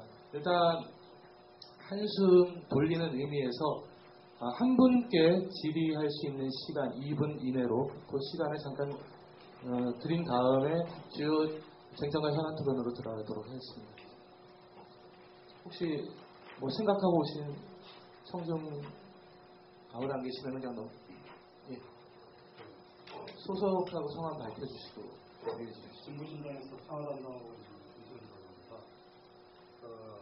많은 걱정들이 있겠습니다만 핵개발과 권력승계는 대부분 문제여서 사실 핵개발과 관련해서는 이제 그 전에 이제 현재 민주노동당에서 이제 역사를 찾아오고 계시는 분들이 이제 취했던 이제 태도들이 있었습니다만은 어쨌든 이제 비핵 평화 체제를 지향한다라고 하는 것으로 핵개발 문제에 대해서는 나름대로 이제 입장을 좀 정리했다라고 생각이 듭니다. 문제는 이제 권력 승계 어떤 이제 3대 세습 문제라고 합니다. 그게 이제 많은 분들이 여러 이야기를 하셨지만 그게 이제 북한 내부 체제의 문제이긴 하지만 그 문제에 대해서 한국 사회에서 살고 있는 사람으로서 이제 이야기를 하지 않을 수 없다라는 이제 논리인 건데 여전히 이제 이정미 선생님이나 이제 우정훈 같은 경우는 이 문제에 대해서 체제 내부의 문제이기 때문에 이야기를 해서는 안 된다라는 입장이 강하신 것 같아요. 그렇습니다. 저도 질문을 하신 거죠? 그리고 한 가지만 여담으로 말씀드리자고 하면 자주 평화 통일의 문제는 이제 NL이 그걸 하고 캠브리의 문제는 PD가 했다는 건 조금 다른 역사적인 문제인 것 같아요. 제가 이제 왜 그런 말씀을 드리냐면 사실은 변해오는 그 역사적인 상황 속에서 북한과 어떻게 좀 평화의 문제를 해결할 것인가 또 북한 체제의 문제점들이 이제 나름대로 있다라고 하는 것에 대해서 이제 많은 사람들이 동의를 하고 사실은 이제 민주당 등은 그것을 핵별 정책으로 요약해서 30초 안에 질문 정리해 주십시오. 근데 민주노동당에서는 북한 체제 내부의 문제점이 있다라고 판단하시잖아요. 그러면 그런 문제점들은 혹시 어떻게 했을 때 변화시킬 수 있다라고 생각하시는지. 한숨을 돌리는 게 아니에요. 제가 아까 말씀드렸던 북한의 사회주의 체제는 제가 지향하는 그리고 남한의 어떤 민중도 지향하는 어떤 모델, 지향점이 될 수 없다라는 말씀이에요. 그러니까 그 체제가 왜곡되고 기형화될 수밖에 없었던 저는 외부적인 요인이 있었다고 봅니다. 그리고 그 외부적인 요인 속에 그 안에서 여러 가지 문제들이 작용을 했겠죠. 그러니까 그런 측면에서 체제가 어떻게 변화돼야 되느냐에 대한 1차적인 그 제법은 이 사회가 개방될 수 있는 사회로 나가야 된다고 봅니다. 개방 사회로 나가려면 어떻게 해야 되냐? 북미 간의 수교가 이루어져야 됩니다. 그래서 국제적인 어떤 공세 이런 것들이 풀려져 나가고 그렇게 해서 개방화된 사회로 나가면서 북체제가 고립된 속에서의 자기 체제를 유지해왔던 이 여러 가지 방식들이 재검토되고 변화될 수 있는 어떤 가능성도 모색되고 이런 과정으로 가야 된다라고 하는 것이 제 생각이고요. 북의 어떤 권력 세습 문제에 관해서는 저는 만약에 저에게 지금 아직 그 세습이 완결되어 있는 것도 아니고 그게 진행되는 상황이 아니기 때문에 만약에 이제 그런 상황이 돼서 당신은 어떻게 얘기하겠습니까? 라고 묻는다면 저는 이렇게 얘기할 것 같습니다. 정말 대한민국 국민들의 입장에서는 정말 이게 되게 이해하기 어려운 일이다. 하지만 그 체제가 이런 세습 문제 때문에 혼란을 겪거나 어려움을 겪는 이런 방식이 아니라 체제 안정을 통해서 남북 간의 이 평화와 어떤 화해와 교류, 협력 이런 것들을 망치지 않는 방향으로 가기를 원한다. 남한의 진보정당의 한 정치인의 입장에서 이렇게 얘기할 것 같습니다. 그리고 실제로 오늘 이명박 정부도 독일에서 그런 얘기를 하지 않았습니까? 지금 제일 큰 문제는 북핵 문제예요. 북핵 문제를 통해서 이 동아시아 문제를 어떻게 해결해 갈 것이냐 이 문제이기 때문에 이 문제를 풀 수 있다면 그 체제가 안정되기를 바랍니다. 라고 하는 얘기를 하는 거죠. 그러니까 지금에 있어서 북의 어떤 권력 승계 문제는 그 권력 승계 과정을 통해서 북이 굉장히 뭔가 내부적으로 붕괴, 혼란, 어려움으로 가느냐 아니면 일정하게 이 체제를 관리할 수 있는 상황으로 가느냐 이런 문제가 둘 중에 우리에게 어떤 게 더 유리하냐라고 하는 기준으로 저는 바라보는 것이 남한 정치인의 입장에서는 바람직하지 않나 이렇게 생각을 하고 있습니다. 예, 숨 돌리기로 했는데 다른 5분 선생님은 다 숨 고르고 계신데 이정미 선생님은 숨고를 통한 드린 것 같아가지고 아까 정정근 선생님 약간의 이견 차이도 있기 때문에 제가 원래는 이거 주요 쟁점별로 한 3가지 또는 4가지를 쟁점 토론을 가지는데 시간이 제약돼가지고 건당 쟁점 토론하게 되면은 오늘 한 12시까지 가야 될 것 같아가지고 그걸 묻겠습니다. 핵개발 권력 승계 또는 선제세습 문제 그리고 북한의 인권과 민주화 문제를 소선생 관점에 있기 때문에 북한의 문제라고 할 수도 있고 아니면 한반도의 문제라고 할 수도 있긴 하지만 그래도 지금 현안과 쟁점이 되고 있는 3가지 문제에 대해서 정정근 선생님과 의견이 좀 있는 부분이 있는 것 같아요. 그리고 지금 이정민 선생님이 또 그것과 연관해가지고 일정한 답변을 했기 때문에 손호철 선생님 3분 발언으로 하고 그 다음에 지정토론 순서에 약간 구애 없이 사회주의 문제는 아까 정선생이 잘 이야기했듯이 여기서 논의해서 끝날 문제가 아니라 정말 한 권의 책을 써야 될 그런 주제이고요. 제가 고민해서 하겠습니다. 두 번째 정선생이 얘기한 걸 내가 정선생 이야기를 잘못 오해했는지 모르겠는데 오해했으면 제가 잘못 오해한 거니까 그냥 끝내는 거고 아니면 이제 다르게 그 얘기 뭐였나 결국 큰 틀에 있어서 한반도 평화로 가야 되고 평화적인 도로 가야 되는 거에 대해서 합의하지 않았느냐. 그 문제는 합의했는데 이제 북한하고 세습 문제가 있었는데 그 문제는 아직 남아있다. 그런 뜻으로 이렇게 제가 들은 게 아니라 다 합의했는데 결국 한반도 평화 문제에 장애가 되는 그때의 국면의 이슈들이 있다. 그거는 예를 들면 북핵이라든가 세습이라든가 이게 평화에 도움이 되느냐 안 되느냐 이런 식으로 저는 이해했던 거죠. 그렇게 볼 수는 없다. 왜냐하면 아까 예를 들어 세습 문제 이런 거는 단순히 평화에 도움이 되느냐 안 되는 문제가 저는 다른 문제다. 설사 세습이 평화에 도움이 되더라도 틀린 건 비판해야 된다. 내부적인 문제, 인권과 민주주의 측면에서 라고 독재자가 예를 들면 평화의 문제만으로 또 일단 이제 이정민 선생님 이야기가 되겠습니다. 아까 예를 평화 하다 그래서 그냥 내부의 문제를 그냥 침묵해야 되냐면 저는 다르다고 생각을 합니다. 그래서 그걸 하고요. 객관화되고 있다고 이야기 저는 뭐가 객관화됐는지 모르겠는데 이제 물론 한미 간의 그 문제가 이야기를 하시려고 하는 것도 모르겠는데 여러 가지 논쟁이 가능하겠죠. 근데 딱 하나만 이야기하면 이제 그 외인론이나 이런 것이 만약에 맞다면 김대중 노무현 정부 핵벽 정책 동안에 북한의 민주주의와 인권의 문제가 가장 상승됐어야 된다고 생각을 합니다. 별로 그럴 것 같지 않다는 것이죠. 그래서 결국 외부적인 요인도 상당히 있지만 그렇지 않다고 생각을 하고요. 분명히 평화의 문제 아까 얘기한 대로 남한 정치인의 입장에서 북핵 문제의 관리 등등 맞다고 생각을 합니다. 그건 더 말할 필요 없는 것이고요. 근데 이제 아까 얘기한 대로 남한 정치인 입장에서 MB는 그렇게 갈 수 있다고 생각을 해요. 그렇지만 남한의 진보 정치는 단순하게 북핵의 관리의 문제의 측면에서만 바라보면 안 된다고 생각합니다. 그것이 아까 얘기한 대로 전쟁만 피하면 끝이다.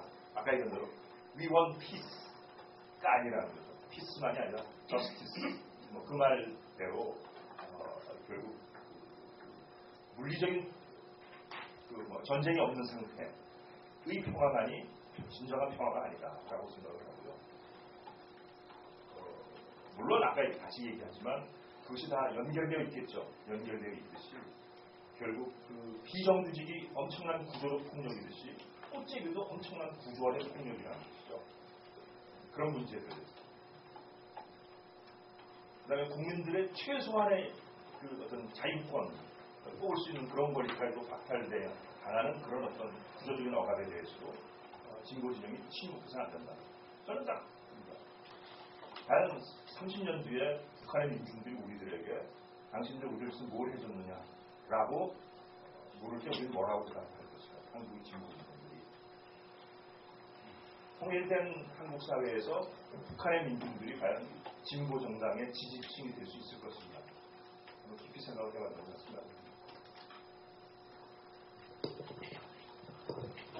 이제 그 순서와 관련해 가지고 아까 지정 없이 잘 토론했는데 아까 논의 중에 이대근 선생님 얘기가 몇 번 거명됐기 때문에 일단은 우선적 발언권은 이대근 선생님한테 드리면서 3분 이내 발언 부탁드리겠습니다. 네, 저기가 굉장히 어려운 주제가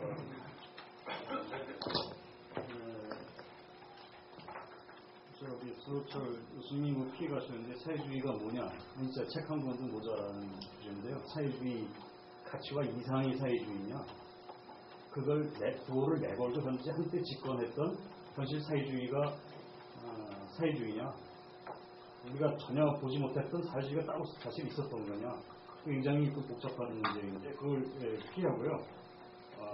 북한이 그런 두 개의 특성 다 있습니다. 사회주의적인 특성도 있고 아닌 게 있죠. 우리가 봤을 때 당 국가 체제라고 해서 권력을 관리하는 방법, 권력을 집중, 당으로 초집중을 해서 전체주의적으로 권력을 관리하는 방법은 다른 사회주의 체제하고 똑같다는 점에서 사회주의라고 할 수 있죠.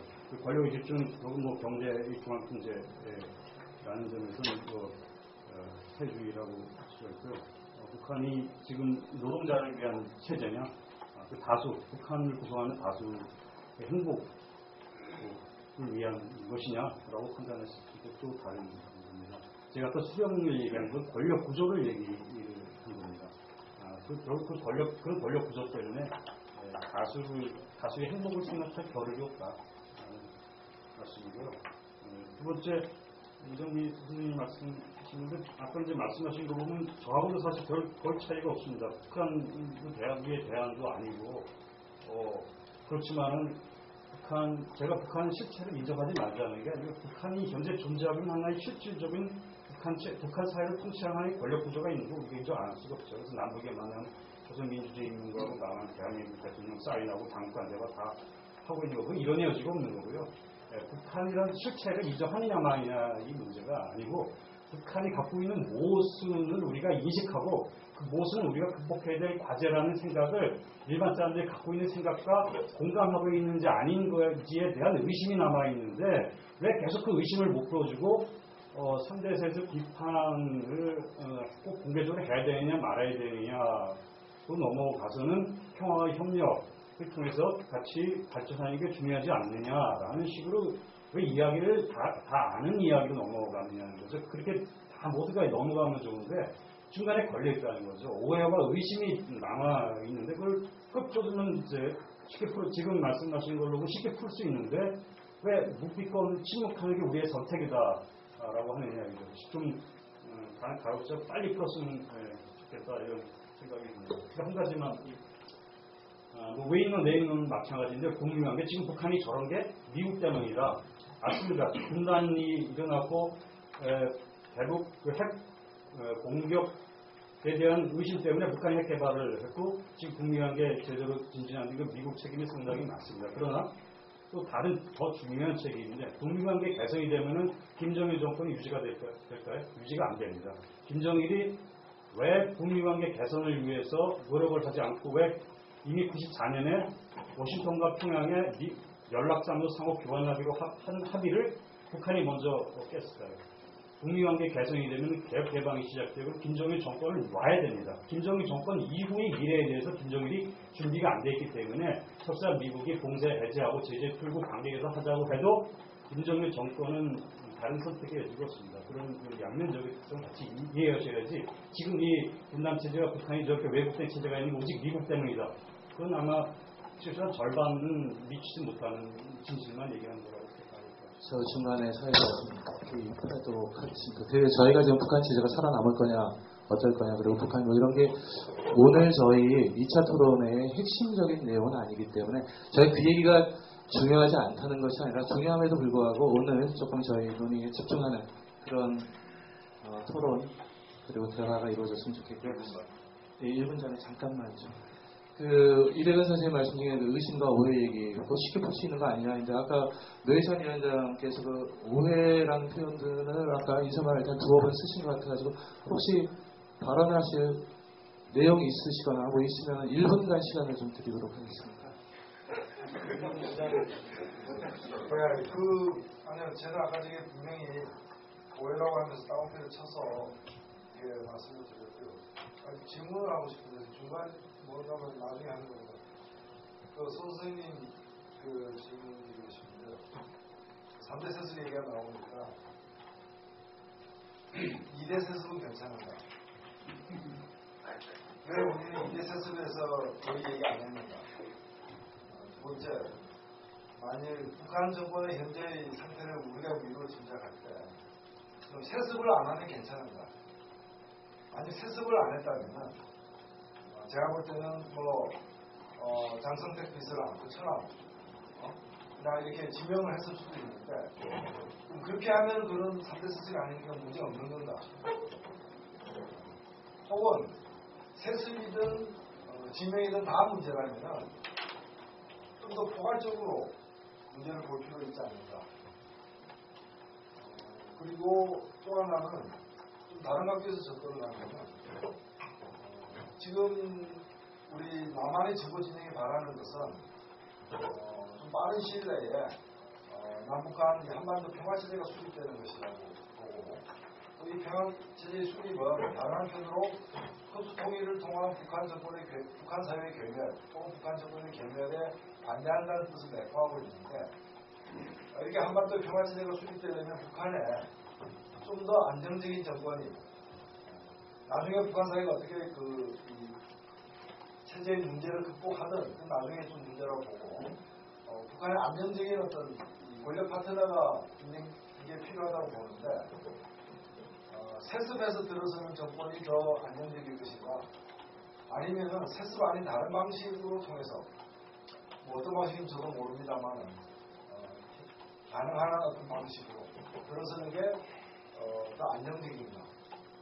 그렇다면 우리가 이 3대 세습을 평가하는 데 있어서 그 자체의 도덕성 내지 어떤 일반 논리에 대한 비판 이외에 이런 한반도에 당분간 전개될 상황과 관련해가지고 그런 면에서 3대 세습을 더 우려하는 사람도 있고 3대 세습은 권력의 약화를 의미하기 때문에 또 정반대로 3대 세습이 차기 권력의 여러 방안 중에서 상대적으로 안정적인 권력 방안으로 평가하면서 거꾸로 또 보는 경우도 있고 해서 이런 관점에서 보면은 어떤 판단을 내릴지 오늘 남으셨습니까?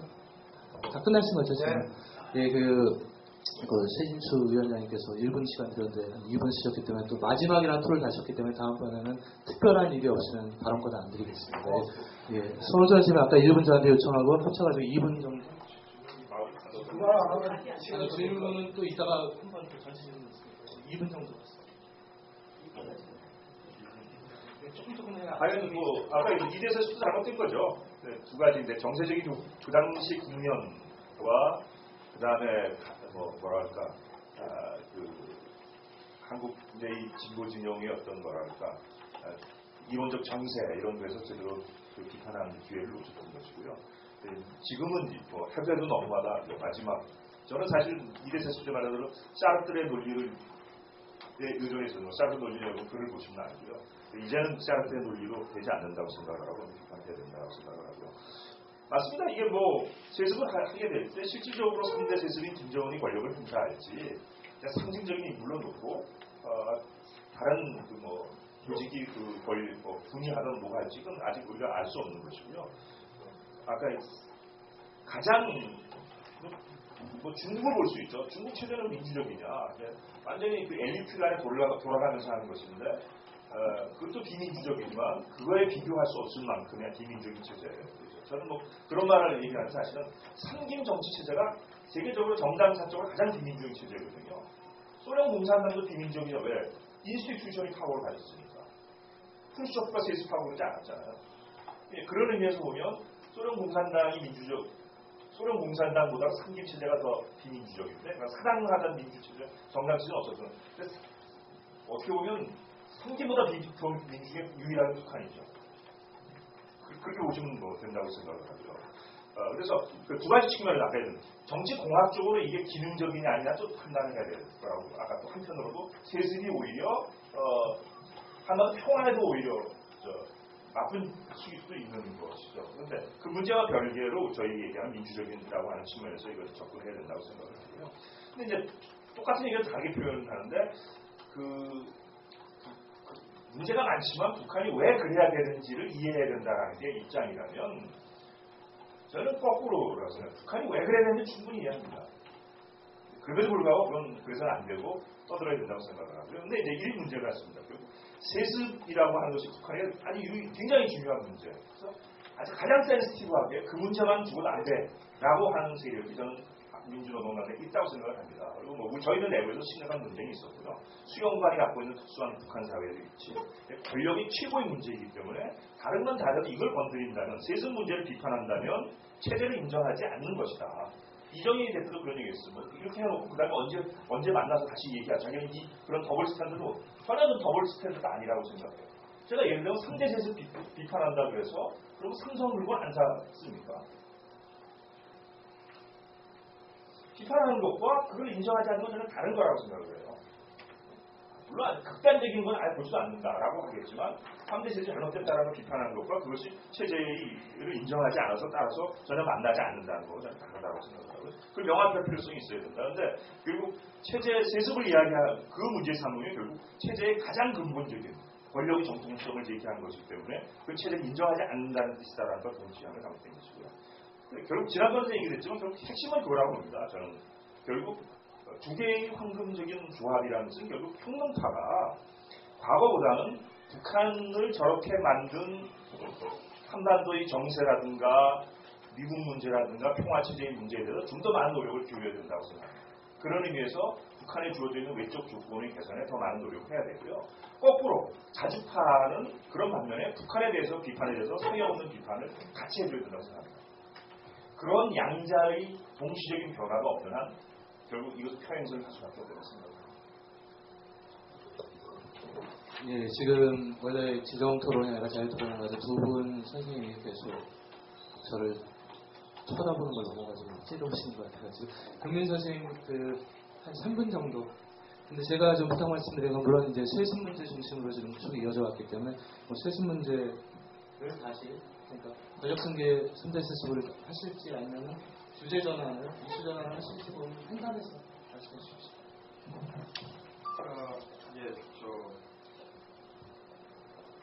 저는 체제 문제는 더 이상 언급하고 싶은 생각이 없고요.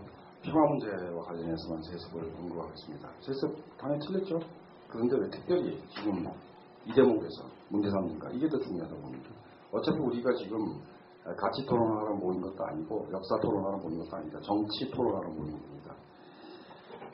민주노동당 안을 보면 뭐 잘한 거 칭찬한 거 못한 거 육하자돼 있는데 그 구체 정세에서 그때 하는 거 당연한 거 아닙니까? 정치적 합의 혹은 정치적인 어떤 지침이라고 그러면 최소한 특정 시기 특정 국면에 합의해야 되고 맞아야 되는 겁니다. 특정 시기 특정 국면이 뭔가 2012년까지 어떤 일이 일어날 것인가 여기에 대한 어떤 타산을 가지고 이 얘기를 해야 되는데 현재 세습 아직 안 이루어져 있습니다. 이게 더 중요합니다. 그리고 하려고 그러는 겁니다. 즉 세습의 추진 과정이라는 것이 세습이 이루어진 게 아닙니다.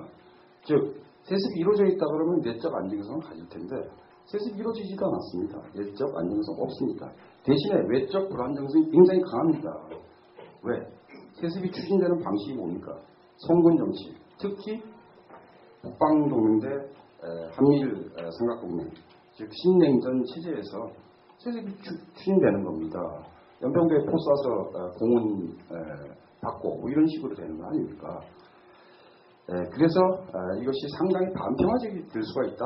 즉 평화교란 요소가 될 수 있다는 게 진보 진영이 파악해야 되는 정세라고 보고요. 내부 정세도 중요합니다. 우리 2012년에 총재선 있지 않습니까? 그때 만약 추진된다 그러면 이거 어떻게 할 겁니까? 이런 문제 전반을 올려서 이런 정치적 합의를 해야 된다고 저는 생각이 들고요. 북한 체제가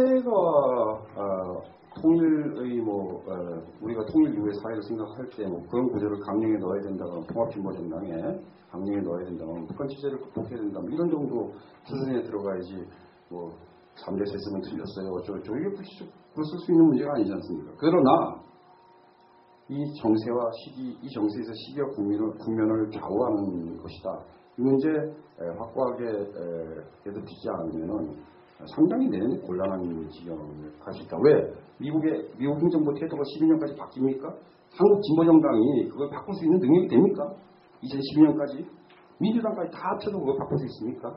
아니라고 봅니다. 또 진보정당 그런 거 발언할 수 있어야 됩니다. 이 대통령 앉아 계신 노회찬 주심위원장이 대통령이 된다 하더라도 북한의 문제에 대해서 노골적인 얘기는 할 수 없다고 봅니다. 왜?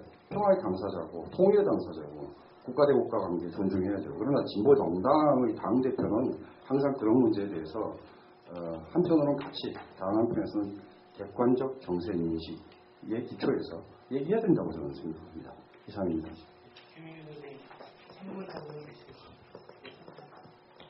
상대세습 문제와 관련해서 계속 이렇게 제기가 되고 있는 것은 어쨌든 우리가 이제 새로운 진보정당을 건설하는 과정에서 그동안 진보정당 운동이 이 북한 문제에 대해서 좀 리트머스 같은 역할을 한다고 좀 보고 있고요.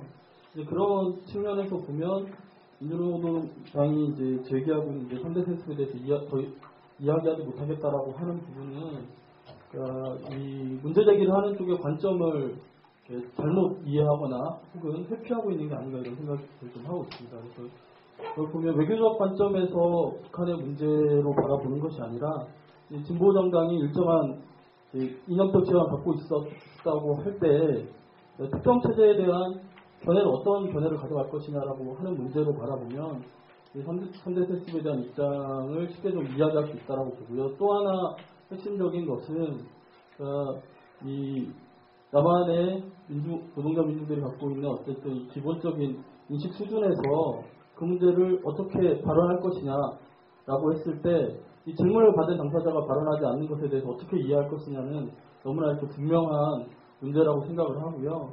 이 새로운 진보정당을 건설하는 과정에서 3대 세습이나 북핵 문제와 관련해서는 반드시 이제 그런 측면에서 보면 반드시 풀고 넘어가야 될 과제가 아닌가 이렇게 보고 있습니다.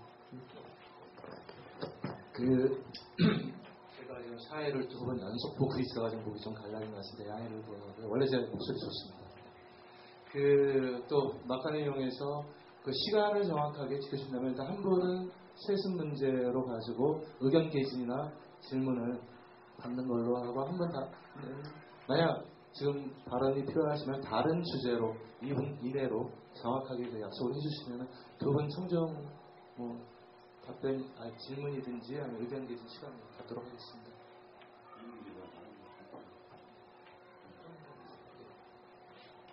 없습니까?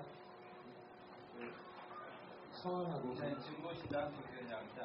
저는 기본적으로 좀 체제 문제와 관련이 있다고 생각하는데요. 실제 북한과 미국의 어떤 얘기한 것처럼 10대 종교 중에 하나 종교사회로서 국제사상과 북한을 얘기했던 것처럼 유례 없이 사상적인 어떤 전이화된 어떤 국제체제의 형성은 저는 필연적으로 이거는 신격화된 체계는 결국 혈통세습으로 갈 수밖에 없다고 생각하거든요. 왜냐하면 그걸 유지할 수 있는 가장 확실한 것은 혈통세습이기 때문에 그리고 그런 가운데서 그러면은 이 세습 체제 자체가 지금 있어서는 한국적 상황에서는 이거는 핵문제, 그러니까 세습을 하기 위해서는 반대하는 세력들이 있을 수밖에 없고 그렇다면 인권의 악화로 갈 수밖에 없고 또한 세습의 진행될 과정을 위해서 실제로 지금 가장 가까운 우방국이라는 중국을 비롯해서 어느 나라도 세습을 지지하지 않고 그렇다고 한다면 세습 체제를 유지할 수 있는 가장 확실한 방법 중에 하나는 군사적인 어떤 거죠.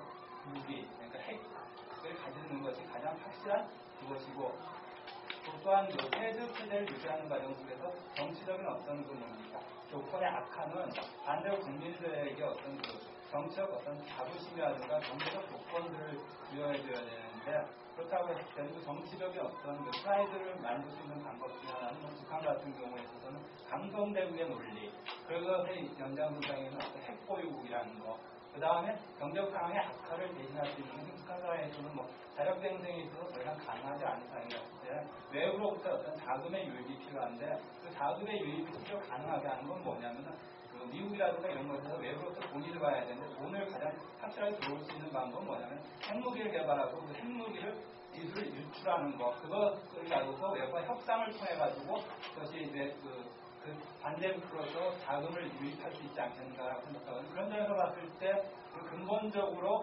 북한 체제는 세습 체제와 연결될 수밖에 없고 세습 체제 자체가 평화와 핵 문제, 인권 문제를 동시에 가져올 수밖에 없다고 생각하는데 이 부분에 대해서 이정민님의 생각은 어떠십니까? 이정민 선생님 잠시만요. 이정민 선생님 말고 정정건 선생님 요거에 대한 아까 이어진 얘기이기 때문에 먼저 그런 건 드리겠습니다. 예. 그러니까 저는 핵 문제를 한번 돌이켜봤으면 좋겠는데 이전에 여러 가지 민주공당 시절에도 2003년인가 4년인가 핵실험했을 때 논란이 많았죠. 논란이 많고 논쟁도 심했는데 결국은 어떻게 결론이 됐냐면 북의 핵실험에 대해서 대단히 충격적이고 유감이다라는 비판 입장을 분명히 했습니다. 다만 그 원인으로서 북이 핵실험이라고 하는 대단히 극단주의적이고 좀 모험적인 형태를 취하게 된 원인의 하나가 바로 미국의 대북 봉쇄 정책에 있다라는 지점을 좀 지적하는 것도 이게 된 거거든요. 이게 이제 우리 송호철 선생님이 말씀을 잘하셨다고 보는데 모든 일에는 원인이 없겠습니까? 다 이유가 있죠. 북이 핵실험이라고 하는 자유적 조치를 취한 데는 이유가 있겠죠. 그게 미국의 대북 이 봉쇄 정책, 적대 정책 이런 정책이 있었겠죠. 이런 요인들이 작용했겠죠. 그럼에도 불구하고 북의 핵실험은 정당화될 수 없다는 겁니다. 그럼에도 불구하고 그런 여러 가지 요인들 내부적 요인, 외부적 요인이 있지만 거기에서 무너지는 순간 당연히 이전에 논쟁 같은 게 있지 않습니까? 미국 핵은 나쁜 핵, 소련 핵은 좋은 핵 이런 식의 50년대의 그 논쟁으로 되돌아갈 수밖에 없기 때문에 그래서 아까 손원철 선생님 말씀대로 그럼에도 불구하고 북의 핵실험과 핵무장은 정당화될 수 없다라는 거고요. 세습 문제도 저는 유사하게 보는 겁니다. 저는 당연히 기대 세습에 대해서 비판적인 태도를 가지죠. 저는 당연하게 이 진보 정치 입장에서 쿠바의 이 형제 세습도 비판적입니다. 피델에서 라오로 넘어가는 과정에 대해서 비판적인 태도를 가지죠. 거기에도 저는 이유가 있을 거라고 보는 겁니다. 이유가 있을 거고 아까 말했던 북한의 제일 중요한 것은 체제적 안정성을 유지하는 것이 1의 가치가 있기 때문에 그것에 기여하는 것이라고 한다면 3대 세습이든 무엇든지 자체 정당화될 수 있다라고 하는 그 요인들이 왜 없겠습니까? 저는 있을 수 있다고 봅니다. 그럼에도 불구하고 그건 마치 예를 들어서 1950년대 샤르트르 발행자는요. 당시 이제 유럽의 대표적인 진보적 지식인들 여기서 제일 중요한 자기 사상과 진보의 기준이 뭐였습니까? 스탈린의 개인 독재에 대한 반대였다고 해요. 프랑스 지식인이 왜 소비에트 지도자의 개인 숭배가지고 뭐라고 합니까? 영국이나 이태리에 있는 웬 활동가들이 웬 남의 나라 그건 제가 볼 때 사회주의 운동 내에서 스탈린주의 또는 스탈린의 개인 숭배라는 행위에 대해서 사회주의 운동은 어떤 태도를 가질 것인가 라고 하는 것이 대단히 중요한 사회주의 운동, 진보정치 하나의 기준이고 잣대였다고 보는 겁니다. 그런 의미에서 3대 세습과 같은 좀 이렇게 왜곡된 권력 승계 구조에 대해서 남한의 진보정치는 어떤 태도를 가질 것인가 라는 문제에서 비판이든 반대든 그 태도를 정립하는 문제라고 생각합니다.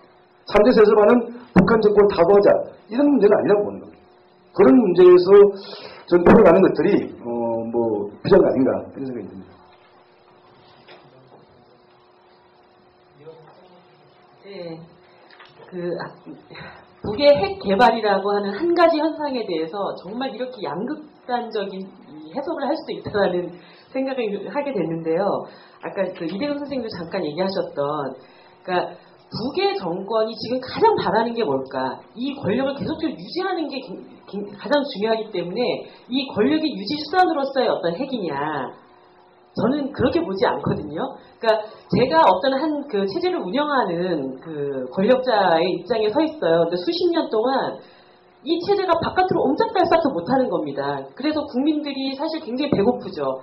그럴 때 니네들 다 배고파도 좋다. 나는 많이 먹고 잘 살고, 그리고 너희들 반란 일으킬 거에 대비해서 내가 강력한 군사적 수단을 통해서 너희들을 억누르겠다 라는 방식으로 이 체제가 수십 년 동안 저는 이렇게 갈 수 있겠는가, 저는 그렇다고 생각하지 않아요. 그러니까 그런 정권은 언제든지 무너지게 돼 있고, 만약에 현재 북정권이 정말 그런 정권이라면 저는 무너질 거라고 봅니다. 근데 북이 지금 일관되게 계속 얘기하고 있는, 그리고 이 핵 문제에 대한 일관된 태도가 있다고 봐요. 북은 핵을 포기하겠다라는 선언을 했습니다. 핵 포기 선언의 대가를 달라는 거였어요. 평화체제, 평화를 보장해줄 수 있는 그 체제를 뭡니까? 이렇게 실제로 이렇게 형탈로 갖다 달라는 거거든요. 그래서 에너지 개선 문제라든가 북미 간의 수교 문제라든가 이것이 동시병행적으로 진행이 돼서 너희가 우리를 더 이상 괴롭히지 않겠다라고 하는 확인을 받는다면 핵은 없다라고 하는 것에 대한, 그리고 실제로 그것이 가져다줄 북의 경제적이고 정치적인 군사적인 이득이 저는 훨씬 더 많다고 봅니다. 그런 이득이 눈앞에 뻔히 있는데 계속적으로 우리는 개방하지 않을 거야, 우리 내부를 단속하기 위해서 핵을 개발하고 있다. 저는 그 현상에 대한 좀 이해와 인식이 저랑 굉장히 많이 다르시다라는 느낌 받았습니다. 혹시 오늘 어제든 간에 발표를 맡고 계시기 때문에 손호철 선생님 그 핵무기와 관련해서 지금 제가 지금 질문하신 지금 의견 개진하면서 질문을 해주신 이제 발언자 의견도 있고, 정정근 선생님 같은 경우는 이제 체제 안정성을 지금 유지하는 것이 북한 김정일 권력 정부 정권 이쪽의 핵심적 사안 아니겠느냐. 그리고 질문에서 나왔던 단지가 김정일을 중심으로 한 그 권력 보호 집단 권력 유지 수단으로 핵무기 개발하는 것에 대해서 이정미 선생님이 약간 반대 의견을 냈기 때문에 의견 갖고 계시면 바라보시죠.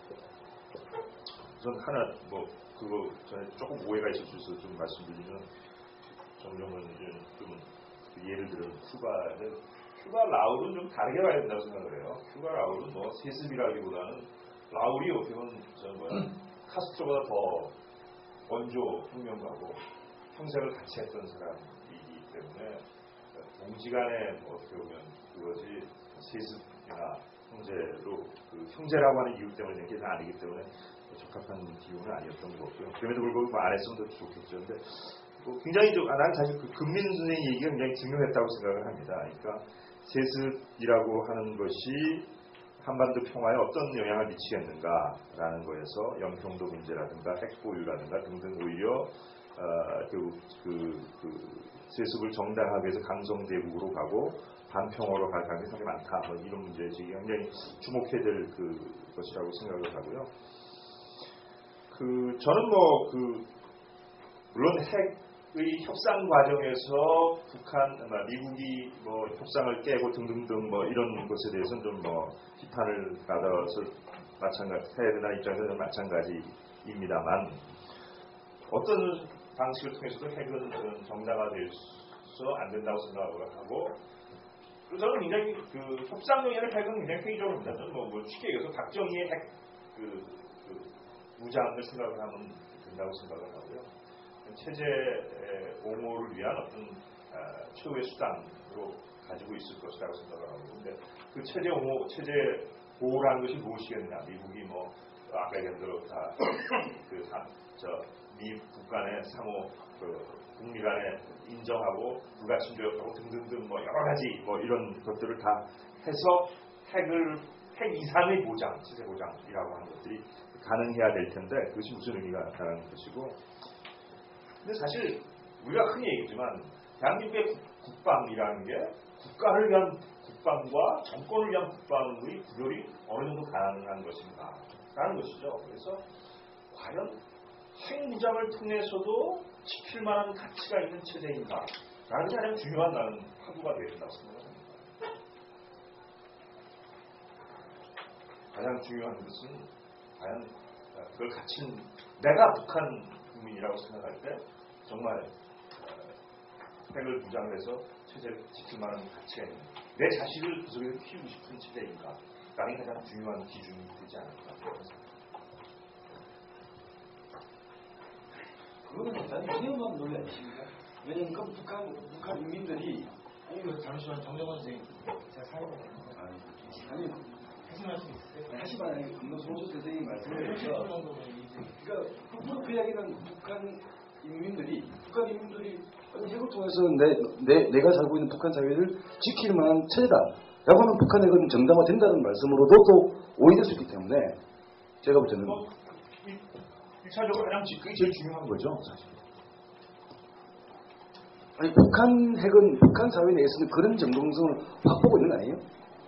오히려? 아니 당연히 우리 입장, 남한 입장 또는 그 다른 나라 입장에서 볼 때는 우리 대단히 비판적인 태도를 취하는데 거꾸로 아니 지금 북한 사회 내에서 북한 핵 문제에 대한 그건 또 정부의 일방적인 뭐 선동이다 내지는 일방적인 뭐 세뇌다 이렇게 말하면 할 말 없지만 북한 사회 내에서 그런 컨센서스가 있는 거 아니냐라는 생각이 들어가지고 그러면 오히려 선생님이 말씀하고 싶은 것과 정반대의 결론이 나올 수 있는 것 같아요. 아니 나는 뭐 앞에 그러면 정당화된다는 얘기가 아니라 분명히 핵은 어떤 방식으로도 정당화될 수 없죠. 다른 나라들하고의 관계에서 뿐만 아니라 지적되지 않은 부분들이 얘기해서 북한 체제를 지키기 위해서 일하고 이야기를 하는데 북한 체제를 미국으로부터 눈인데 북한 체제라고 하는 것이 과연 그 핵을 동원해서까지 지킬 만한 의미가 있는 것인가라는 거죠. 바깥에 아까 우리가 논의된 것들은 다 이미 전제가 된 것이고 거기에 플러스 알파로 저는 지적을 하는 거죠. 그걸 하면 그러면 가능하다. 그러니까 핵을 좋다라는 의미가 전혀 아니다.